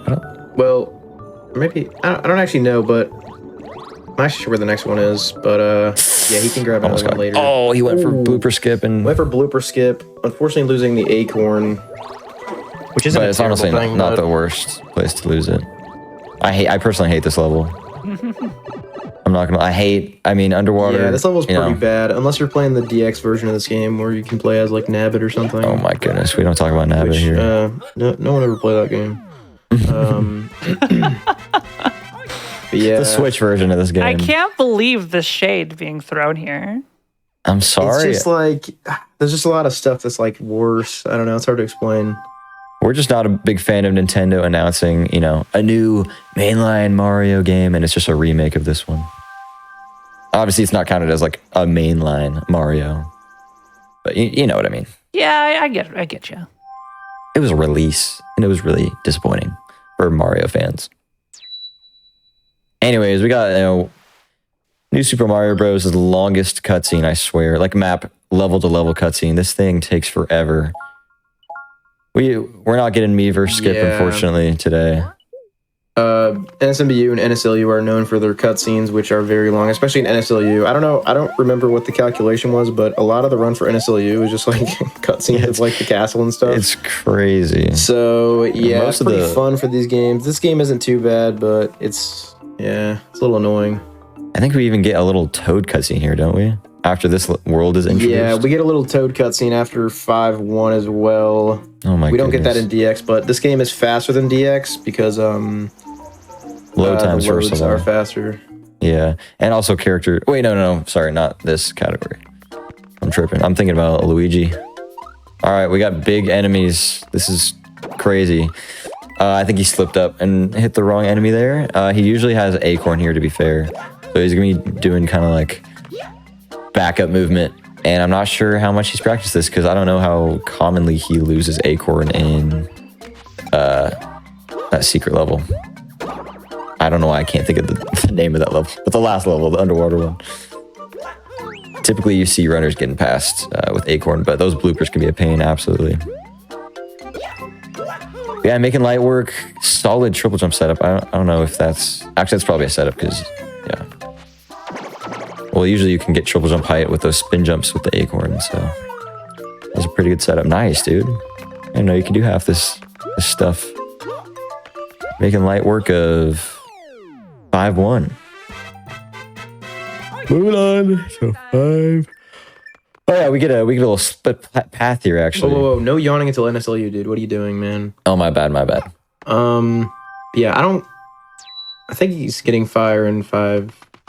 I don't actually know. Why do I not remember this? No, he does. Yeah, because first of course, what am I thinking? Yeah. Yeah, sorry, I haven't played this game in a while. I'm having a little bit of a brain fart moment, but yeah, talking to Toad, you know, it's just it's a common theme here. We got Nabbit. This time, Toad isn't actually being taken, but you know, he kind of just talks to you and then goes away. Okay, according to a professional in the chat, NSLU is actually only 35% gameplay, not to get anyone, you know, including auto scrollers excited. Oh, that's 65% gameplay. It's probably like 15%. Interesting. You know, great way to finish out the new Super Mario Bros. Series. Good job, Nintendo. We love you guys. Shout outs, really. All right, so without Acorn, we are going to see a lot of difference in movement. We're not able to do long and high jumps and glides without the Acorn, so we'll see. I don't think he's improvising, you know. Obviously, this is our world's, you know, arguably the world's best NSMBU player, so we'll see how he improvises or, you know, adjusts. Fortunately, it looks like you have to wait for that Bramble. These are unfortunate enemies. Bad without Acorn. This level is pretty nice and fast with Acorn, but without it is very annoying. Hey, solid finish though. That movement with the donut blocks are really hard for me. Pretty difficult, I'd say. Yeah, you got to do really tight turnarounds. You know, it's hard to control your speed, really. Like that. Oh, that's crazy. Josh, we're quite literally doing the opposite of hyping up the Luigi game. Hey, listen, all right, Luigi. You know, NSLU. It's a good game, but you know, I say compared to other ones, it lacks a little bit. But it's still a good game to watch, I'd say. It's still, you know, a lot of good strats have been discovered. It's still fun to watch, but absolutely, it's just a little underwhelming compared to the other ones. But it's still good. Kind of a cheesy start to this level. There's a honestly, I hate this secret exit. Like, how would you ever find? I mean, to be fair, I found it. Not to flex or anything. All right, come on. But that's he just did a glitchy wall kick like right off the bat. That's hilarious. And we didn't even talk about glitchy wall kicks. There's also a glitch in this level or in this game. Yeah, they're actually in NSMB2. Funny enough, but they're too tight and like it's just not useful anywhere. But if you face the opposite way direction while brushing against a wall and do a frame perfect jump, you can get an extra vertical jump, not outwards from the wall. You actually can just go directly up and then get another wall jump. So that is what initiated the research that led to fire route in this game, which is the current world record route, where you do glitchy wall kicks up to the top of this level and grab the acorn to finish it out and skip like a pretty good portion, honestly, of this level. Yeah, if for anyone who hasn't seen it, I would definitely suggest checking out the world record if you want to see it, because this 5 tower with fire route looks absolutely insane. Like it looks cast only almost. Ridiculous. Yeah. So I would definitely check it out because it actually looks insane. But yeah, it's definitely super insane and hard to pull off. So yeah, discovered by fellow chat member Mad Astix and honestly mastered by really only Enforcer. Not to downplay anyone else's achievements in 5 tower in this game. Yeah, he's like put a lot of time Enforcer is just kind of like the undisputed best. It's kind of insane how good he is. When this guy was grinding for world record, oh absolutely, Mad Astix is insane. He's one of the best ever to play this game too, but he kind of had his time before Enforcer, then Enforcer came in, and during his world record grind, he got so many insane paces, and yeah, this guy's cracked. But as speedrunners do, they just optimize these games to the maximum potential, and really are professional gamers. All right, Ghost House, another kind of pick a path maze type secret. This is one of the more secret heavy levels in the entire series, but obviously that's not going to be an issue for any speedrunner because it's fully memorized and he could probably do it with his eyes closed. It's also kind of funny to see him do that section. The boos get really close to Mario, but he is so well versed in how the game works that he knows they're not going to hit him, so he can just stand still and depend on his intuition and game knowledge. Pretty cool. Going into the funnest level of the run, we're going to be doing an auto scroller for I don't even know how long. 2 minutes, right? Something like that. I wouldn't say it's the most boring auto scroller to watch. We got a little bit of there's a little bit of fun stuff going on, but it's basically just Mario sitting there. But at least it's a little bit more interesting than most auto scrollers. Yeah, it's in the sky. We got a it's little very bit of similar to Parabeetle level in Mario Wii. But this one doesn't just move left and right, guys. We move up and down. It's crazy. It's crazy. I don't think actually. Yeah, we really do. Unfortunately, this level isn't even showcased in Mario Wii, like the Parabeetle level. So thank goodness NSMBU included it. Yeah, it's a must watch, really. Look at him jump on unfortunately, in the commentator booth, I can't even hear the dings that are being produced by the Parabeetles, but I just know that they're, I love how big they are. I know the big Parabeetles that go down instead of up. Poor Parabeetles, can't support Mario, but they go up with ease when Mario's off their back. Just just genius enemy design by Nintendo. The little guys can go up and the big guys can't. Here we get King Bills, only showcased in one level before this in the entire series, so kind of cool to see them this early on in NSMBU. Alien, are you aware of how far into this run? Or actually, I think I can see. I'm in an. I'd say how far we are in terms of time. I think we're 14 minutes into this run, right? Yeah, I'd say about 12 to 14. Yeah, I'm not exactly sure, but something along those lines. Yeah. Hey, allegedly in chat, we got Enforcer going for Sparkle Jump in the elevator level at the end of this run, which is probably the most interesting and acorn movement heavy level in this entire game. It's so fun to watch. Elevator is easily one of the hardest levels in the entire series to pull off. The skip at least.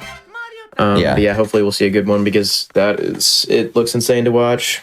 Yeah, it's crazy. I've played around with it. This is probably my least ran out of all of the series games, so I apologize for my lack of knowledge. I know about like physics and general movement and routes, but like elevator is so hard. I've tried to learn like the basics, like beginner strats for elevator, and it is just it's hard to learn. I can't only lie. scratched the surface really. I've done like the basic stuff, but nothing insane. Hey, I've seen you. Give yourself more credit, Alien. I've seen you do some I can get NSMU.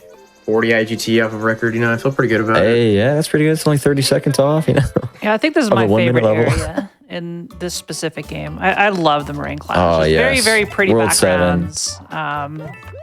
And just very fun levels, I think. Yeah. This level, honestly, is one of the best at showcasing just how, like, mindless speedrunning can be once you just learn. Oh, my goodness. Is he making that? Okay, It was good. in the Oh my acorn, gosh. but there's another one coming up, so it's all good. That was really close, though. Yeah, he knew exactly how to back it up. I think he knew that are those squirrels? Yeah, flying squirrels. I think he knew the firing squirrel was going to hit him, unfortunately. But he knows exactly how to back this thing up. Look at them. I think it's so cool how, like, even before the bricks appear, he knows exactly where they're going to land. So he just puts all his trust in his game knowledge, and yeah, But yeah, really like good I said earlier, example of that. this game, like the Acorn, it's definitely one of the best like games in terms of power-ups complementing the gameplay. Like the Acorn Oh, for complements this sure. game perfectly, in my opinion. Like the strats involved with it just like look really nice. Like if this game had propeller instead of Acorn, it would look isn't like near as good. I absolutely agree. I think it's So I really think good. they definitely made a good Interesting decision there with the Acorn and based the Yeah. levels around it. point. Good job, Nintendo, for once. Let's go. Just kidding. We love Nintendo. For the most part. Whoa! Sorry. No shade here. Didn't mean to get personal. All right, we got Enforcer using these aero platforms, speed boosts, some really cool movement in this level too. I'm not gonna lie. Going for the star, I love it. Just barely, yeah, using the star chain. Back up. Smart there. Yeah. I think you got too much of an updraft. You lose a lot of speed updrafting, and you don't actually get any star speed from it. But yeah, making light work. Oh dang, accidental updraft. It looked All good. like. As long as we keep the Acorn, we're all good. Can we doing the crouch thing right here? No, I think he bit off. See if he gets no There's somewhat of a slowdown. setup. Oh, Oh, dang. I think he would have got it, but he pressed the trigger a Yeah. little bit too early. But still pretty good. 346 is not bad. Yeah, honestly. Enforcer making good, no big slip ups in this run. As far as I remember. Losing Acorn a couple And- times, but 7 tower. here we This go, level baby. is, if you ask any NSB runner at even any level, they will tell you that this is one of the worst levels. Mainly because you fight Kamek at the end of it, and the RNG in the fight is, I don't know. It's I think entirely someone RNG knows, based. Like, I don't know if someone knows like the exact calculations for it, but it is like to get good RNG, which is what you need basically for a decent top time. It is very rare. Well, not rare, but it's not likely to for happen sure. a lot. Yeah, absolutely. But yeah, and also the movement is also very, very difficult in just the level itself. So not a lot of runners like this level. It looks so cool though. Like the fire bros, like fireball dodging, all the ground pounds onto the platforms. I think it's such a good like example of how cool like New Super Mario Bros. Movement can be. Look at that. He just knows exactly how like the level works. It's pretty sick. There we Waiting for go. that fire bar, and there we go. Oh, little mess up. Every That's time I still say cool. every time I've said there we go, it's like a last There second. we go, into the just wall. barely bonk. Yeah, literally. But yeah, this fight. All right, So Kamek. basically, Kamek is going to spawn in basically a random spot in the air, and hopefully, you basically just gotta get lucky and hope. Nope, that was okay, but sometimes you'll go to the Okay. right or left because you never know where Kamek's going to spawn. But that was actually really good still. And then the last hit is always in the direct center, which is thank goodness. Yeah, at least right? we got that. Because if it was random, like it'd be very Yeah. bad. Yeah, I don't know what we do. We'd probably just abandon this game altogether for speedrunning. But yeah, If that it was actually depend really on 2 good. hits. Yeah, Especially honestly. with how much RNG is in it. Another ghost house though coming up. Another like pick your room kind of level. They definitely love that in this game for some reason. They and really also do. another cutscene. Shout out to the castle being kind of covered in dust. Yeah. Can't really see it This- anymore. This level, honestly, is probably one of the levels that took the longest for me to complete on my first playthrough. Like, out of the entire series. I've beat every game in the series, and this one, I don't know why. It's like the room with so many It's just like mazes. very odd. Like, especially like, this look room at right here. this. Like, this just looks like so just random. And there's also like doors hidden in the wall and stuff. Like, it's just kind of very, very random. Every game after a little fun little like platform exploit. Love it, love it. This room actually has a really good skip in multiplayer, which is kind of cool. You can kind of use the bubble and like clip out of the to go to the door, the box and go to the door, which is pretty cool. Shout out Okasan, I think, right? Yep, Oko-san, another legendary run on this game. Second place at 80% currently. First place in multiplayer. Can't remember if they're... Look at that, he just knows which walls are invisible and which are... Well, yeah, visible. Hidden behind other walls. Nintendo loved using these, like, hidden, like, third layer after Wii. Oh my goodness, they just ate it up, you know? Yeah, even in love it Odyssey, for some reason. yeah, everything. They just like... Yeah, even Odyssey, that's a great point. A 3D world, you know, 3D land. I think they do a handful of hidden wall areas. Before that, I don't think it was a thing. Even in NSMBDS, there's no like hidden third layer walls, I don't think. But nice ghost house. Using that acorn to accelerate every time he changes directions, like, was really cool to see. Love to see it.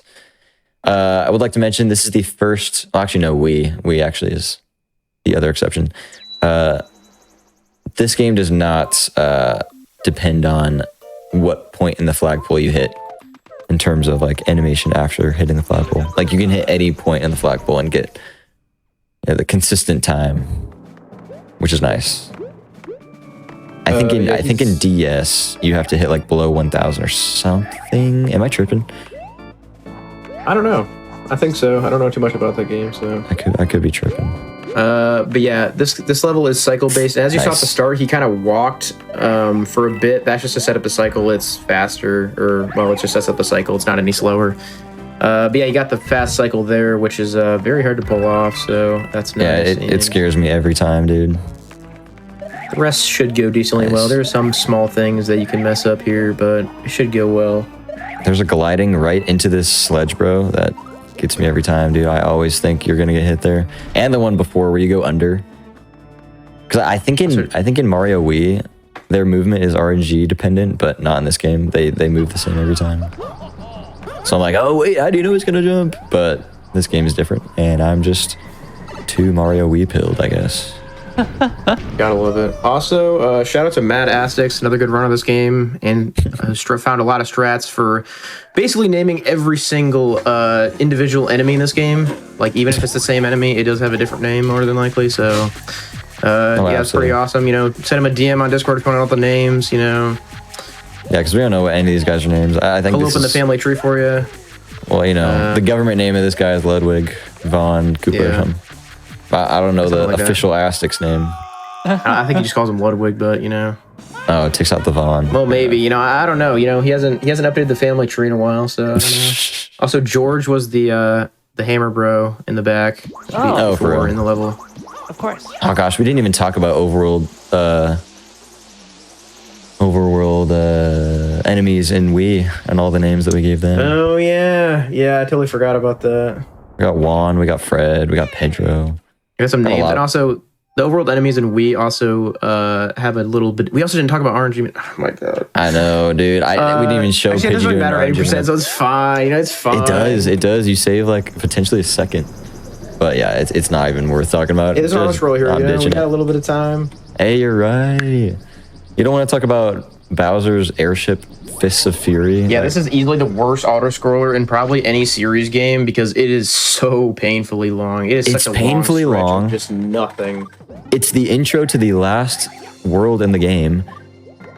Bowser's fists don't even aim for Mario. They go for the same position every time, I believe. It's just kind of really just, it's just very bland and boring. It's so bland. Hey, at least, you know, we get flowers that we can spin the coins out of, I guess. Yeah, we also get Bowser's hand and or fist every, couple seconds, just kind of. Yeah. liven it up a bit. Even though it goes in the same exact spot every time. Isn't this riveting? I mean, for me it is. Some high tier gameplay right here. You know? Like he knew Bowser was about to fake out. You can even jump on top of the hand and not take damage. How funny. Hey, apparently the hand is named Gunter. So Gunter? Yeah, according to Matt. Do you have it open? Oh, it's in the chat. I was like, do you have the family tree open? Yeah, he's just kind of naming them all for us. But yeah, we got Gunter the hand. I guess the hand is also a name. So yeah, there he is. That is hilarious. Oh man, I had the pleasure of meeting Matt Astix in real life. So did Alien. What a pleasure. Yeah. He's a great guy. Stand up fellow. Yeah. One of the pioneers of NSMB speedrunning, honestly, like made such a big handful of strats, it's kind of crazy. Yeah, that is for sure. Top 3 worst auto scroller in a Mario any percent. What about Mario 3 like airships? Aren't those pretty bad? Well, at least they're like a little more intense and difficult, and they're fast. Like the screen is moving so slow. Yeah, this is pretty terrible. You know, we get a little bit of like, you know, it's a little bit of scenery change coming up, but also it doesn't really change much because it's just as boring. Yeah. I guess at least you get a pretty background. A casual player, it's not bad, but you know, it's same difficulty level. I guess one thing to note is if you die, you lose so much time. Oh yeah, yeah. But I mean, I guess if you die right after getting the checkpoint, maybe not, but yeah, that's fair. Because you can re-grab acorns super easily. I love this how this is just us, just totally crap talking. Sorry, Nintendo. Hey man, I think anyone would crap talk this level. This is just like an abomination, really. Like what are we doing here? Like not even the level design is cool. Like, you got a platform on a track that you got to use motion controls. Come on, dude. And oh my gosh, there's fire bars. Like you got to dodge them. We just kind of go under a little bit, you know. Just that's really crazy. About them. That was kind of insane, you know. All right, but coming up, we do have a Bowser Jr. fight. I guess we can kind of introduce where he's gonna be punching the ground. It's pretty cool. But thanks to Mario's very high jumping ability with the acorn, you can kind of just it's similar to Bombus in a way, but it's not a glitch. I'm sure it was intended.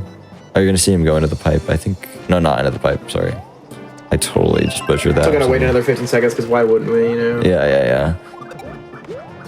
You know, Mario really just has to stand here for a second. Gotta get a Anyways, yeah, he's gonna be flying up to Bowser Jr., hitting him on the head. Pretty crazy. Fight is kind of interesting to watch if like you don't have acorn, but like if you do have acorn, it's kind of easy, and you can definitely still mess it up though with acorn, but it's usually pretty consistent. Yeah, they're gonna be doing a pretty instant hit here. And another instant hit. We don't actually get to see Bowser Jr. do anything. And right now he's going to be flying to the very left. He does that on purpose because, as you'll see in a couple seconds, the platform falls left to right. So you do save a tiny bit of time by landing on the left side. Just a little antidote. A little minor optimization. You love to see it. I love speedrunning for that reason. We just like do the most like dumb things to save like 2 frames. Yeah, it's pretty awesome, actually. One of my favorite parts in this game, Bowser Jr. just forgets that Mario can run. And gets out of the way, and Bowser Jr. punches a hole in his own airship. That is kind of unfortunate. It's going down. It's a little cringeworthy. Like, in all seriousness, this is a kid's game, and we are playing it as adults. It doesn't, take away from the fact that this is just horrible storytelling. Yeah, now we get to see the indefinite ship just kind of chilling at the bottom there. Yeah, R.I.P. the airship. Oh, yeah. Which is... Here he goes. Spooky. Not as long as DS, which is good, because DS, it's a little bit too long, A little excessive. Early part of the game is shorter, so it's not that long. I do appreciate that it's series. Yeah, which is crazy too. Hey, not loadless. Wait, no, loadless it is still. I'm thinking about like whatever time's on the leaderboard. Yeah. Talking about the worst auto scrollers in 2D Mario history in chat. We got Josh putting Rage Stage from Mario Wonder in the top 3. That honestly is one of the most underwhelming. I mean, it was cool. The visuals are awesome. It's entertaining. The first play around is honestly pretty fun. But there's no replayability. It's at the last level.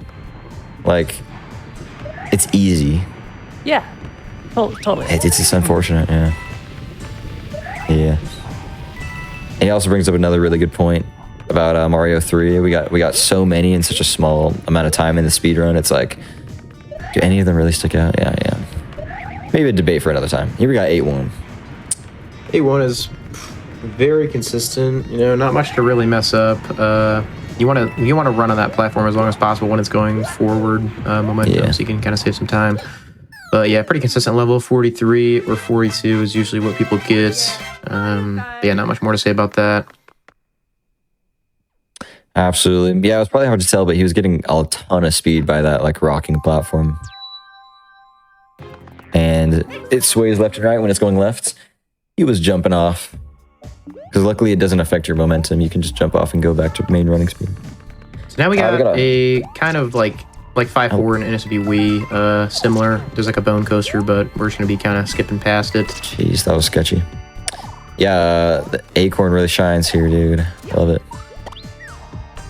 Goomba, mini Goombas, just like in 5-4 in Wii.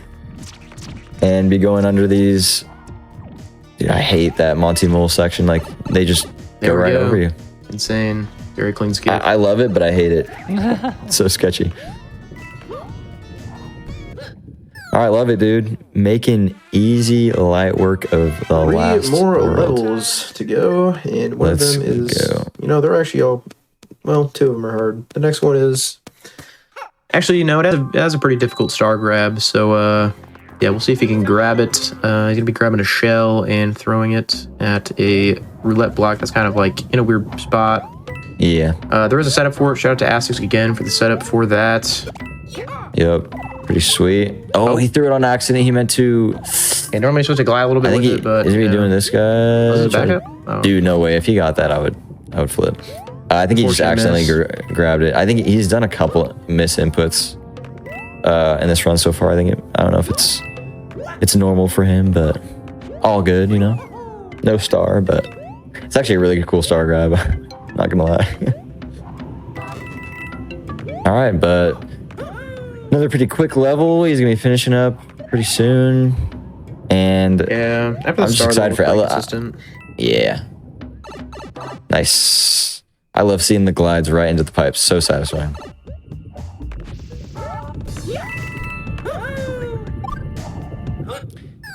And avoiding fireworks. But moving into my favorite level in this run, and you know, pretty agreed upon as the elevator. Very, very, very difficult level. See if we can pull off the skip. I think the skip saves. I don't even know how much it is, but it is a lot. It's a lot. Yeah, that platform moves up so stinking slow, dude. I don't even know why. It's like 7 tower in Wii, which you know a little bit about. He's gonna be trying to jump off these little parachutes to start off with and get up. This level has honestly came so long since I've ran this game that I don't even know usually what's going on. Like this, oh dang, messing up a little. Oh, still got it a little bit. Going through these bricks, smashing wall jumps, spinning, jump. Those bob-omb jumps are harder than they look, I promise. Yeah, this is like very insane movement. A bit more. Oh no. All good. He made it pretty high up. Oh my god. Goodness. Please. Unfortunately, this is a platform that only allows one entity to be on the platform before it stops moving. So those bombs are crucial to keep off. You see the little one there? When that decreases to 0, it stops entirely. So that's gonna stop right now. Nice. As long as he doesn't die, you know, it's not too bad. It's still decent. Thank goodness that when you ground pound on the tilted platform, nice door entry, you don't slide off, because that was a thing in previous games. All right. Yeah. Also at 20 seconds. Not terrible. Yeah, honestly.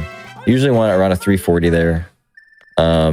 But he went for sparkle jump, so I totally understand. the slip up. Totally fine. Yeah, that jump is super difficult that he lost his acorn on, but so yeah, not too much of a shock, but yeah, still pretty good though. Going to the last level now. We finish it out. Fortunately, we will be seeing a direct copy of this level. I mean, not the beginning, but in the the next game. But the boss fight is exactly the same, like carbon copy, except you're playing as a different character. Unfortunately, we will not be seeing anything NSFW. And do not be mistaken, that is the name of the strat that is done in this world record route. Yeah, so if you have Acorn, you can kind of latch onto Bowser Jr.'s clown car and then just do like kind of flick jumps, and then he can just carry you basically all the way to the door. It's a very difficult trick to pull off. Yeah, we get to see a smaller version of it in Luigi. Oh, that is true. I actually am not sure why he was... Oh, because of that platform. I wonder if he could have gone earlier. Death. Unfortunately. Hey, only the second death in this whole relay, so... Is that a lie? Still a good run. Yes, it's the third. Dang, unfortunate, dude. It's okay, though. I wonder if he's going to grab a mushroom. Yeah, okay. Play it safe, you know? Chill. Yeah, I'm sure doing this without Acorn is very, like, nerve-wracking. Yeah, because it's something basically no one practices without Acorn, so it's kind of hard to, like, back it up, because you don't really know it that well. Oh my goodness. Oh my god. Goodness gracious. Nice twirl. Good backup. And that Potaboo almost took him too. Goodness. As you can see, he got a huge speed boost by like being bonked to the right of Bowser Jr. Playing it safe there, waiting for Bowser Jr. to what is that? Alright, we're in the door down. Dread Optimus sending power to the runners. Going for a little Volzavault setup. Looking here. The Volzavault? See if he does it. In the commentary booth? No way. I didn't even know there was a fire, a secret fire there. I only knew that in Wii. That's why I said that. All right, here we got a consistent fireball pattern, so no stress about those this game. I wish Wii was like that, you know? Oh wait, he did do Volzavault. I'm stupid. Let's go. He did Volzavault. Let's go. This is crazy. You want to explain your own strat there? Yeah. Yeah. Okay, so there's a little property in the game physics where if you double jump, it's actually a property of all 5 games. Kind of funny. If you set up a double jump with any like projectile shooting power-up, so ice, fire, or penguin, and you shoot a projectile within 6 frames of your next jump, you can get triple jump height. So you can actually store that triple jump height between cutscenes too, which is kind of cool. So that's what he did. He set up a double jump before the Bowser fight and then did the Volzavault, quote unquote Volzavault, over Bowser without having to turn around. So it's the fastest way to get over Bowser without Acorn. Kind of silly. You gotta love to see it. Yeah, it's a thing in this game, bro. And it's actually in the booth. Yeah, it's only used as a backup in Mario Wii. It was like, yeah, totally. It was like investigated as to like a way to make it in the world record route, and it was like so close. It was so close to being faster than Propeller, but not quite, unfortunately. But it is used in world record runs in NSMB 2. Yeah, I think Josh is right. We use like the same like physics engine. Yeah, unfortunately having to wait for Bowser Jr. to come down here, so just send in the fireballs towards Bowser. Here we go, taking Bowser Jr.'s clown car and spin drilling essentially into Bowser. Kind of knocking Bowser Jr. over there, you know. Can't let him get back in the clown car. But yeah, normally there's a setup for the getting in the clown car with Acorn. You just kind of updraft at a certain time, but can't do that without the Acorn. But still pretty quick right now, so we just gotta hit Bowser Jr. again. Looks like he's getting in. There we go. And then time will end for this game, not the relay, for this game on the 3rd hit of Bowser in. Yeah, we can't forget about that. We can't forget about SLU, which a lot of people do. Yeah, it's very forgettable. And not going for early hit, but that is time with, what do we got here? Let's see. 155, 5, I think it was. GG. Absolutely, GG. We're going into our final run. Solid run. New Super Mario Bros. Let's go. Or New Super Last Luigi. Whoa, not so fast. No, New Super Luigi. See how Bros is canceled. Yeah. Or it's crossed out. All right. Yeah, Luigi wanted to. Oh, Sorry, no, go ahead. there we go. No, I was just saying he kept like, he almost missed the acorn there, but Oh yeah, I did see that. got it. Acorn in this game too. and we Because missed this game is a clean cut copy of NSMBU, but just with different level designs. And also in this game, there's a little bit of a different Physics. So basically, you jump a lot higher in this game, and you only get 100 IGT per level, and the levels are very short, obviously. Then, and also you can play as Nabbit on Wii U. I don't know about DX, but in Wii U, if you hold L, whatever the back left button is, if you hold that while entering a level, you can play as Nabbit, and then you basically are prone to damage. So, pretty nice. Yeah, pretty awesome. And it is not in Deluxe. In the Deluxe version, you do have to enter the character select menu. So it's quite slower to switch characters. So if you don't have to, and if it's not optimal, then it is not done in the Deluxe version of this game. So that's why for relays and the fastest way to beat New Super Mario Bros. U is on Wii U.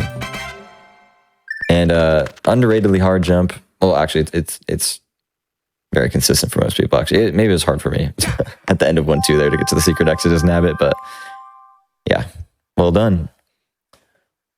We also get a little time save on each flagpole grab as Nabbit. So if any level is just hold right, we will be playing as Nabbit just because of the flagpole animation being faster as Nabbit. And we are going to see all of these same cutscenes. Sorry to bore you all, but every level cutscene is the exact same in this game as the previous.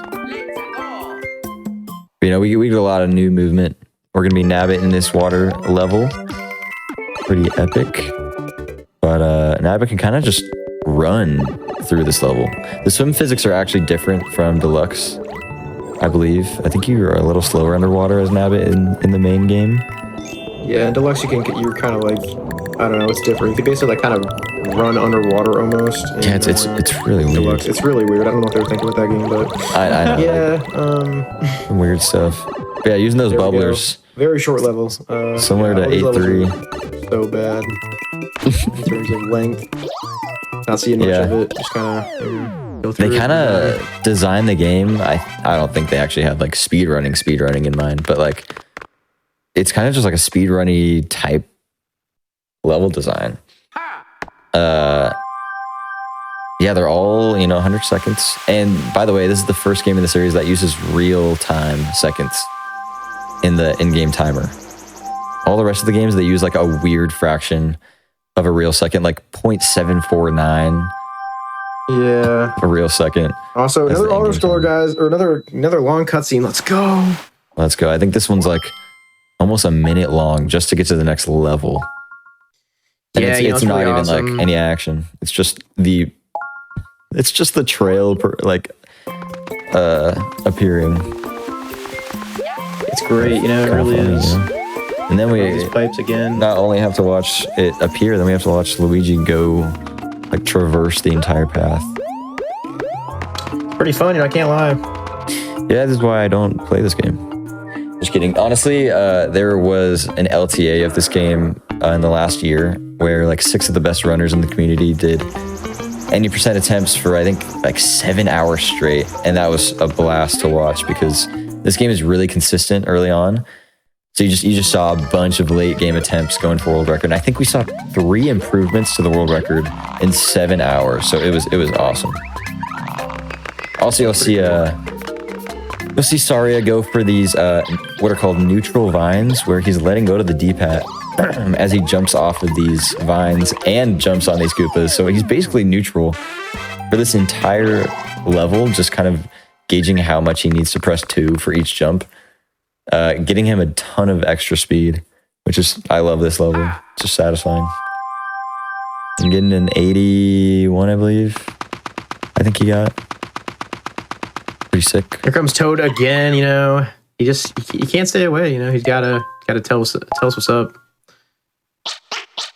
And there's Nabbit again, even though, we just played as him, it's kind of weird. How is he there and here? go. All right, Toad. Back off, buddy. You gotta go, man. I'm not gonna lie. You know, we're trying to finish this here. We got you.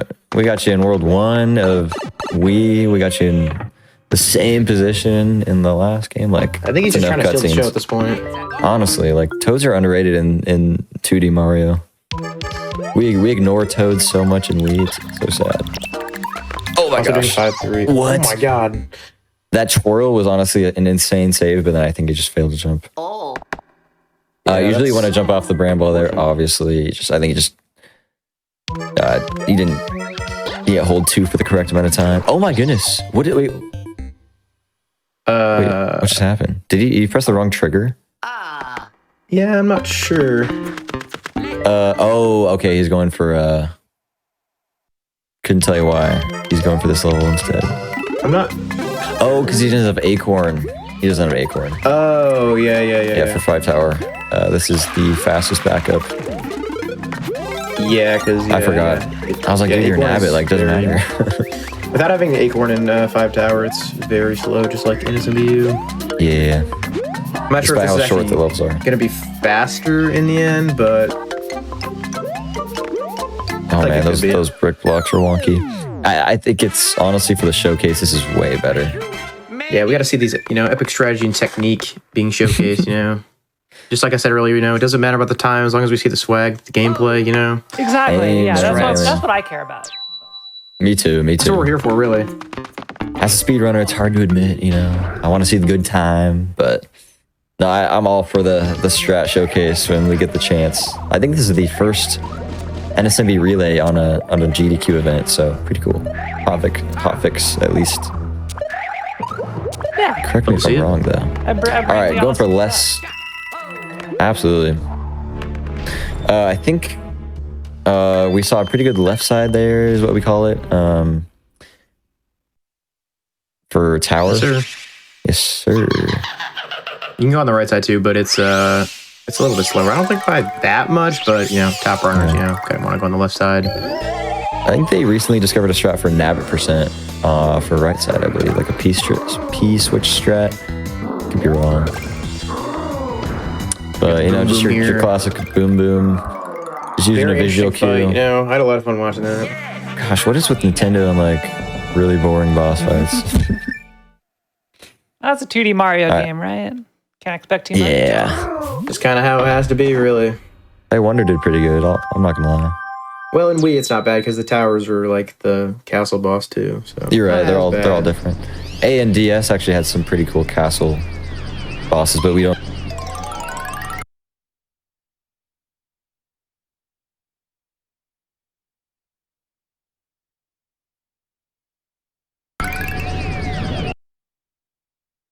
Oh man, I saved all my yawns for NSLU guys. Makes sense, yeah. No, I can't be doing for this. about 2 hours, so and you've Fair been enough. crushing it full time. It is legit very difficult to commentate for several hours straight. So big shout outs to Bulls and Alien for carrying this show. Yeah, appreciate the love. We're trying. Shout outs to Kiara too. Shout outs to the runners. Made it this far, y'all. We're so close. Shout out to everyone, really. And also, I want to give a big shout out to Pidgey because it just turned 12 a.m. at EST and it is his birthday. So big Happy birthday! Oh my goodness. the man, the myth, You're right. the legend. Let's go. Happy birthday, Pidgey. Happy birthday to the legend himself. Pretty awesome. Got to showcase a run, and it's his birthday tomorrow. Pretty awesome. Wow, what a good combo. Love to see it. Yeah, the relay's still going during his birthday. Pretty cool. Pretty cool. In EST at least, Yeah. Shout out was given to Pidgey. Let's go. Anyways, yeah, we kind of just disregarded that ghost house level, but grabbed a star as Nabbit, did a secret exit. Here we go. Yep. I think the birthday was more important, Gotta give the shout outs. 100%. 100%. Okay, we love Saria too. We do. We love Saria. Yep. Saria, legend. As well. Another level. Same exact thing as SBU, auto scroller. Not as long, but Just shorter, yeah. Essentially just shorter. Oh, kind of funny. Man, I wish I was hearing the musical notes being played. The only thing I like it's about kind these of little underwhelming player without beetles. them. It is. It's beautiful for you too, right? You're not listening to any audio? Nope, nothing. Alien? Okay, thank goodness I'm not alone in this experience. I will say, Alien, probably one of the like most notorious NSMB commentators in the entire community. We try our best to hold like yearly tournaments for these games, at least for the first 2 in the series. And Alien is known for coming in clutch with commentary when no one else is available. So shout outs to him for here, man. Come on. he always coming in clutch for commentating when we need it. So the expertise and experience, it shows for sure. Unless it's NSB2, then we don't talk about that. Hey, I appreciated you letting me cook there. So Yeah, I just thought, I thought you needed to cook for 26 minutes, so I just kept my mic muted, you were warming up for all this NSLU. I had to leave it to the pros. Yeah, I love this NSLU commentary. It's honestly one of my favorites. It's just the best. We need like a tournament sometime, so I can commentate, which I will probably be the only one commentating because, not many people run this game. Actually, in the last probably year or two, there's been a ton of new runners, surprisingly. So yeah, there's a lot of. It's always nice to see. I mean, NSMB series altogether has gotten a lot of action in the past year, which is, not surprising, but Great series, really. Fun to run. Yeah, it is. It's easy. It's easy to learn, and I'd say it's hard to master. I think that's how I would describe these games. We dog on it, but at the end of the day, the series is definitely some of the best speedruns. So yeah, if you're interested, we got servers. Check them out if you're interested. Absolutely. Any of the runners, I think they're all pretty active. Well, at least Pidgey. I think Josh is kind of doing his thing with school. I don't know how often Saria streams. I don't know if anyone's really streaming consistently right now. Hey, I've been doing some streams, occasionally. But anyways, yeah, we a lot of cool events happening in the community. If you guys want to check them out, or eventually be a part of them yourself. I guess I haven't mentioned how we got Saria turning around at every flagpole. It's actually faster to grab the flagpole facing left or on the right side of the flagpole in terms of the animation that's played after. And same goes for NSMBDS. We didn't even mention that you do a turnaround at every flagpole. I forgot about it. There was so much to talk about in DS, to be fair. Yeah, some things just kind of just go over your head. It's just hard to really just kind of flip them over one distinct area. Absolutely. Another thing to mention, we're 5 games into the series and they all have very similar physics. We've really gone over everything except for gameplay, and since we're in Luigi U, which is just an extension of Mario U, there's not a ton of new content besides Nabbit and a slight change in level design. Yeah, hey, Seven Towers pretty cool. Yeah, this is definitely one of the, if not the biggest run killer in NSLU, because it's the Kamek fight at the end of Seven Towers is the exact same. So, and this game's pretty consistent to run. So, it's just RNG. There's a couple actually RNG spots in this run that kill a lot of runs. I think the Seven Tower 8-1 is a tiny RNG thing, but if you're a top runner, that still will matter. I think it's somewhat of a second difference, but it still will cause a big difference. Yeah, it's also just hard to anticipate the meteors in that level. Yeah, for sure.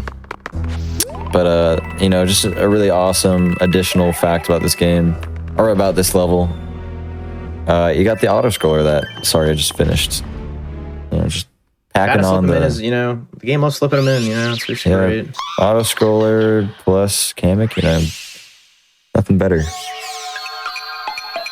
Let's see what Kamek gives us. Ooh, pretty good. Pretty optimal climbing. Both games having some pretty good. Oh my goodness. Oh my god. Oh no way. He had the good setup too. I think it's grapple cancel. No. Okay, we got a little bit of a situation here now because we don't have Acorn, but yeah, we gotta kind of just we have to back it up somewhat easily. And platforming. Nice. Okay, now can he grand pound cancel to get the last hit? Oh, what? Unfortunate. It's fine, we're taking the slow route, we're taking the scenic route here. We get to see all through Kamek's phases. And there we go. Yeah, that's just kind of how it can be in this level, It's just anything is possible. RNG it's a fun little thing. Looks like he will be going for the The backup in Ghost House. So many acorns in this game. It's not like in DS or in Wii where like the main power up is pretty rare. It's everywhere in this game. Yeah, they really love it here. You know, it's even on the overworld. You know, they even slipped it in a couple spots. You know, they really just they want everyone to see it. Acorn showcase. I guess in 3DS and NSMB2, it's pretty common. Your Tanuki suit. Oh my goodness, he just died, didn't he? No, he didn't. I thought. Yeah, he basically ground pounded that block to try and get a. There's an acorn backup in one of those blocks. I'm not sure which one it is, but yeah. It wasn't that one though. Definitely was not that one. It doesn't have acorn, so I don't. I'm trying to think if it's really that huge of a deal. I think it will. Well, actually, if you can play as Nab, but I don't think it's going to lose him that much time, but just a little bit here and there. We'll see what this guy does. Dang, these secret exits really skip so much in this game. Like this rainbow ride is crazy. Straight to the castle. Yeah, I'm kind of glad they put that in. Yeah. Kind of rough. Yeah, he's sitting there on purpose just to kind of wait for the cycles to play out. Yeah, believe it or not, this is, pretty much the exact same level as in U. Who honestly could have guessed that, though? I know, right? Is he making this jump? Oh my god, please! Yeah, he is with the wall kick. Yeah. We're good. He's tripping. Oh my There we go, goodness. nice. You're sketching me out, brother. Say nab it backups. There we go. Let's go. Made it through, it's all that matters. 70 IGT. I don't know what's good in this game, honestly. Not too sure that much either, but Here we I also are, don't like man. these like staircases. Like, what is the I don't point either. of this? They're so Like, excessive. Enter the There's door a and cannon. walk up like. The thing, there's a cannon too. Like, I don't know. Yeah. They just like to like make this game as long as possible. Cutscenes. We got walking for 10 years. We got Yeah. Cannons. No, we swear, guys. These games are fun to speedrun. We swear. It's crazy that Ludwig can just fly and duplicate himself. Like that is such a It's kind of overpowered ability. And then he just jumps down. Oh my goodness. And he can jump high. Like he's got it all. Yeah. Like in Wii, you just see him flutter kick, but he can just straight up float and duplicate himself. You got an upgrade since the last game he was in. Pidgey goes, 7C is faster with Nabbit. Forgot the acorn. Pidgey also has a pretty good time in this game as well. Yeah, I think it's a 26 flat or 01? Yeah, He something like that. didn't ever get a 25, right? I don't think so. I feel like most people will, like if they're a top runner in like one series game, they usually venture off and try a different game. Yeah. A lot of top runners in some games have like pretty good times in other games as well. Gotta kind of feel them out. Yep. And luckily, hey, we get a tree here. It's not an auto score this time, so we get a little bit of tree and actually some good movement, some clean looking movement. So that's true. No 5-minute auto score today. Pretty awesome. We take these small victories. Yeah, moving at the start here, it's kind of easy. This moving at the start here. Actually, we won't really be to see much of it because he doesn't. Because no acorn. Dang it! It's like the jumping off the bombs against the ceiling. Oh my goodness! Oh my goodness! It's all good, right at the beginning of the level. Yeah, it's all good. No problem, no issue. I don't really know. I think he was going for the bomb. Oh, brother. Yeah, I just watched the replay on the stream today. All right, let's see if we can back this up a wee bit better. Oh, he's playing it safer. Yeah, I think I believe there's an acorn backup at the end of this level. Yeah. Oh my goodness, I thought he just fell. I didn't see the cloud. Yeah, this part without having an acorn is like very annoying. There we go. Hey, can you still do the bomb jumps? I don't even know. He did one. You gotta do it a tiny bit. There we go. All right, here we go. Now we go. That was easy. So true.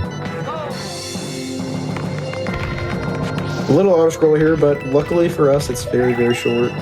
Yeah, honestly, like, Got a hidden Luigi there. I know I love the little Easter eggs in this game. That's one thing I will appreciate. Yeah, for sure. All right, let's go. Next a seconds on the clock. Let's go. I know, right? Thank goodness. And right? same fight as NSBU. Let's go, dude. Man, this game never disappoints us. Definitely not. Yeah, You can actually jump higher as Luigi, so this is even more lenient in this game. I guess you could just spin jump, but... And gonna be flying to the left, just like NSBU to save. Nice. Extra little bit. I don't know what the exact time save is, but, you know, might as well go for it because it's pretty easy. Unless you, like, somehow, like, glide off the edge, then maybe it's not easy. That would suck. I think about that every time.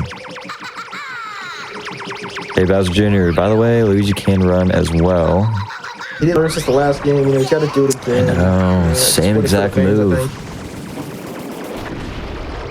And there we go. Unfortunate circumstances. Wow, Luigi's so cool. He dodged that. Such good reflexes. And same exact animation of the airship crashing. That is really awesome. Boom. I mean, you know, we get what we get. We don't throw a fit in terms of Mario games, you know? I love the double auto controller, you know, it's great. I mean, Yeah. Well, at least they changed that, you know. I'm surprised it's not just the exact same thing. But luckily it's only 100 seconds on the clock, so you got to kind of make it short. All right, let's go 8-1. 8-1's cool. Yeah, A1 definitely has some clean movement. I believe we're going to be using Nabbit for it, yep. Yeah. Yes, sir. Some purple bandit little guy. Bunny. I think, is he a, yeah, he's obviously a rabbit. Rabbit. Something, you know, I don't really think, you know, I think we're still trying to figure out what it is to this day. I don't know his, But he's got his lore. ears like a rabbit, so I'm assuming he's just like a rabbit. Oh, yeah. But he nabs stuff, so... Dude, it's all coming together now. Wow. He's a nabbing rabbit. Oh, little Not bump. sure what that was. Yeah, here's where the thanks. RNG kind of comes into play. We got some meteors coming through the sky. Yeah, wherever like a meteor will land in like a different spot. Well, there's like a couple different patterns, but he got the That was solid. there, I think. Yeah, and he Yeah, nice. like snuck through that gap really cleanly. Apparently Luigi Pretty good. A1 is actually faster, but you know, Nabbit is way safer, so most people that don't have a top time use Nabbit here. And there's another Luigi Easter egg, you know, he's kind of chilling in the back. I know. No, never mind. I was gonna like in Bowser's Castle. Why is there a Luigi statue? This is Peach's Castle, overtaken. Yeah, come on now. My bad. Yeah, My as, bad. as you'll notice from this game, compared to the NSBU, is 8. We're doing 8-4 instead of 8-2 and 8-3 because in NSBU 8-4 is a very long auto scroller, so much of the airship. But in this one, it is just basically a fast level. So yeah, better than doing. This level's really cool. It's like one of the only vertical only levels. It's got very clean movement, and also it is very, very fast. Like, Yeah, and you just like blink that, and it's you're- over. Yep, 12-hole IGT. pretty sweet. Oh, It doesn't get the one pipe tile. kick. That pipe kick kick. is actually terrible. Yeah. We haven't even talked about pipe kicks, and they are in, well, not in DS, but I mean, They're in DS. out of any horizontal pipe kicks, Yeah, but aren't they're they just hard? Like really hard. they're like, I mean, doing them normally is hard, but like there's like certain instances where they're like I don't remember what level it is that you do them. I think there's like a couple that you do them in. 8-3, I think. Oh, 8-5-2. Yeah. Yeah, you're right. But that's like Yeah, they're very falling. difficult. Like you can only do it because it's in the air. And Yeah. I hate these doors. They're so hard to know if you're getting an RTA or aisle door. Yeah, this elevator level compared to NSBU is a lot easier, as you can tell, because we're going horizontal instead of vertical. There's some definitely hard parts of it, but and there's a Luigi Easter egg for you guys. Yeah, write it down in your notebook. On your bingo card. Yeah, try and find them Cross it all. off. I feel like this level should be called like escalator instead of elevator. Yeah, It that'd just be a moves cool you little sideways, you know. Are the levels named differently in this game? I haven't actually paid attention to that. I'm pretty sure no. Yeah, I doubt it. You know, why would they do that? You know, why would they change every level name? No, actually, I think they are different. All right, let's see it. Peach's Castle. Let's see some NSFW action. It's a smaller version, but We'll not be seeing it. Oh wait. Hello. There we go. Nice. Got it the one time. Yep. I think that's like the best you can get. It looks the same, but it's easier in NSLU or NSMU because like it's a later setup too. Cooked. Yeah, they are. I hate the physics of Luigi. No offense, Luigi. Same corridor. So basically, this is the exact same as NSMU until basically the end. Well, it's all the same except for like. No, yeah, the end is. Well, you can actually do the reward. Yeah. Exactly. Oh yeah, we got the reward. I forgot about that actually. Yeah. Kind of cool strat at the end. Not sure. Here, over here in Saria, hitting the rightmost side of that switch, which makes the transition into the next section faster because Luigi's closer to the door. Fun fact. You look at that. I know. Tiny optimizations because he walks so slow. Like, dude, go save the princess. Kamek ain't having it though. Yeah, Kamek for some reason can't fly. Oh, the broom. That's what it is. Wait, no. Yeah, I don't know why she can't fly. There's a reason. Yeah, whatever. Somehow Bowser Jr. can fly? Like, come on. Love to see it. But, you know, you get to look at Peach. So, you know, it makes it all worth it. We can this is see actually the staircase that actually makes the most sense because, like, yeah, that's true. Take in the scenery. Yeah, she's the ultimate reward. Let's be serious. But let's see if we can witness. She has her hands up on the thing, and once the door closes, it kind of looks like they get crushed a little bit, as you can see. Wait, that is true. Oh, that was close. Oh, wait, right here. Yeah. She got some good reflexes. Kind of gets closed down a little bit. Messed up. Like, do you think she's got air in there? I don't know. Hopefully she can hold her breath for like 40 seconds. All right. Yeah, we're coming up on time. This is crazy. This relay went by so quick. All right. Let's see if Saria can hit the ultimate reward. Nice. That was beautiful. There we go. Insane. That was very crazy. Clean. A little bit different than SBU. Yeah. 2 more hits and we'll be done with this relay. All right, let's see if we can... zigzag movement. We can see a little thing called early hit. Something that we did not see from Enforcer because of some wackiness that happened in the boss fight. Nice pickup, yeah. But on the last jump of Bowser, he's going to get out of his shell in the air, hopefully. Oh my goodness, he got hit. Losing the cloud car. Oh no. Losing the acorn and getting hit. Dang it, dude, I jinxed it, didn't I? Bowser, you're taking it away. Now, the end of this relay getting a little delayed here. It's okay, though. Means we get to stick with you guys for a little bit longer. Yeah, we'd have fun for a little bit longer. A little bit, see a little bit of fire rain here. Not sure how that, works physically. The bombs, too.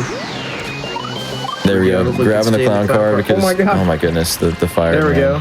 Here we go. And let's go, man. GG. Jeez, let's go. Wow. Dude. Great run. What a showcase. Honestly. Way to showcase. Great job, runners. Appreciate all y'all watching. That was what great. A good time we had. Shout out Alien. I love commentating with you, man. It's always a good time. Got the bulls, Great SB2 runner. Yeah, and our full start to finish time was 2:24:41. Pretty good. That seems pretty good. For Yeah, I really, really like that. I mean, this was just a blast to go back and forth. It seems like everybody did pretty well on all of their games. Yeah, the runners did, honestly, an amazing job. These runners put in, obviously, countless hours into getting good at these games, and pretty cool to see them all come together into one relay. Yeah, if you're not already following all of our runners, we got Pidgey being active in chat there. Saria's run right here, closing this out in the finale. By virtue of it being the latest and potentially last ever, New Super Mario Bros. series game. Who knows? Who knows what Nintendo has in store for us? But this could be it. This could be the last one. Enforcer, Ghost, and Josh all coming in, just showcasing a whole bunch of games they love. This is thank you Volza and Alien for commentating the whole time. I really appreciate it. That was a great time. Yeah, you're all like super super knowledgeable. Fun all around. It's just nice. This was an easy show for me because I was like, dang, they're so good. They're just they're so amazing. Yeah, I appreciate that. Yeah, we had a lot of help from the community, and we had the runners telling us like what kind of strats they were going for, and we've been in the community for a decent amount of time, the two of us, so very good. Got our knowledge up, you could say. A little bit too long, if you ask me. But... too long. Yeah, and definitely go follow all of our runners, but also Volza and Alien here as well. I mean, I don't think you just talk, right? I mean, I think you a thing or two about the games themselves as well. Yeah, so we play a little bit. You play a little bit from here. Yeah, we dibble dabble. Yeah, I think we're both. I mean, Alien still plays some Wii here and there. He just did a pace showcase of the 100% Wii run, and I stream some Wii runs every once in a while. So yeah, there's a lot more. So you saw the 80% categories for all of these games. So I mean, it really gets even more wild when you start having to clear all the stages, and then just multiplying how much you have to know, how much you have to be able to route, just knock out in one sitting. So if you liked what you saw here today, and you resonated with a particular runner, go watch them. This works for me all the time. If someone comes into my chat and is like, "Oh my gosh, I'd love to see you do this," I was like, "Okay, I'll go do it." Totally. I am easy to bully by my chats. I don't want to speak for everybody, but many times if you want to see stuff that I'm sure many people would be more than happy to show you, because as speedrunners, we just love sharing the runs with everybody. Absolutely. So it's a lot more than just grinding for the record or having the record. It's like I rarely see people more excited than when I see people showcasing a run that they've practiced and are just like, totally. All right, let's go. Yeah. Honestly, the community aspect is what makes speedrunning. Like seeing everyone come together, strategize, investigate these games, and find the fastest way, and do all these events too. It's so fun, and you make so many friends along the way too.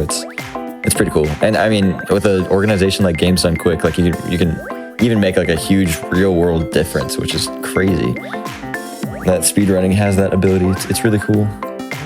For sure. That's great. Now, that unfortunately is the end of our show for today. I know. Dang. So fun.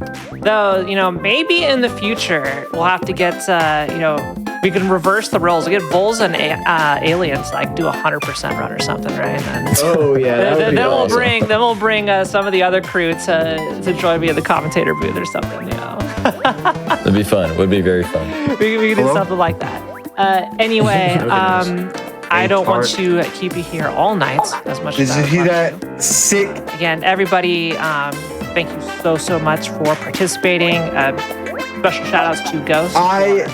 Coming forward with the I idea literally was like, dude, I'm actually about to die in this level. I don't know why, but I knew I was gonna die in that level. Ran New Super Mario Bros. 2. Like I was so afraid of dying in that level. It's not even funny. That was just really okay, so what happened was I was actually panicking at the start of the run because I didn't know if I started the run at the right time or not, and that's why I fucked up in 1-1. I was panicking that I started my run too early and that our shit was gonna like that was crazy. I've never seen something like that. That's why I fucked up in 1-1, and then after that it was just kind of like, and then in 5 it was like, dude, I'm gonna die. I was so afraid of dying in 5. I think I gotta investigate how that happens. Maybe you could save time eventually. Save time by intentionally kicking the Wii to initiate it. Scratch your disc on a certain There's no point, way. yeah. The's no way scratching the There's disc no would way. actually no shot at all. Never You say never know. never.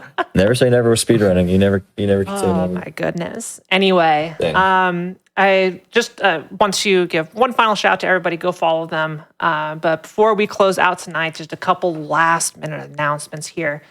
So as you all know, your subs, your Prime Gaming subs, your gift subs, and Biz Cheered on the GDQ Twitch channel do support shows like this, support all of GDQ Hotfix, and allow us to bring all of this stuff to you and showcase all of these awesome runners. So if you enjoyed the show today, you enjoyed Breath of the Wild earlier before this, you can consider subscribing to the channel to get access to all the emotes. You're not going to have to worry about any ads, and you can chat with other subscribers during our replays.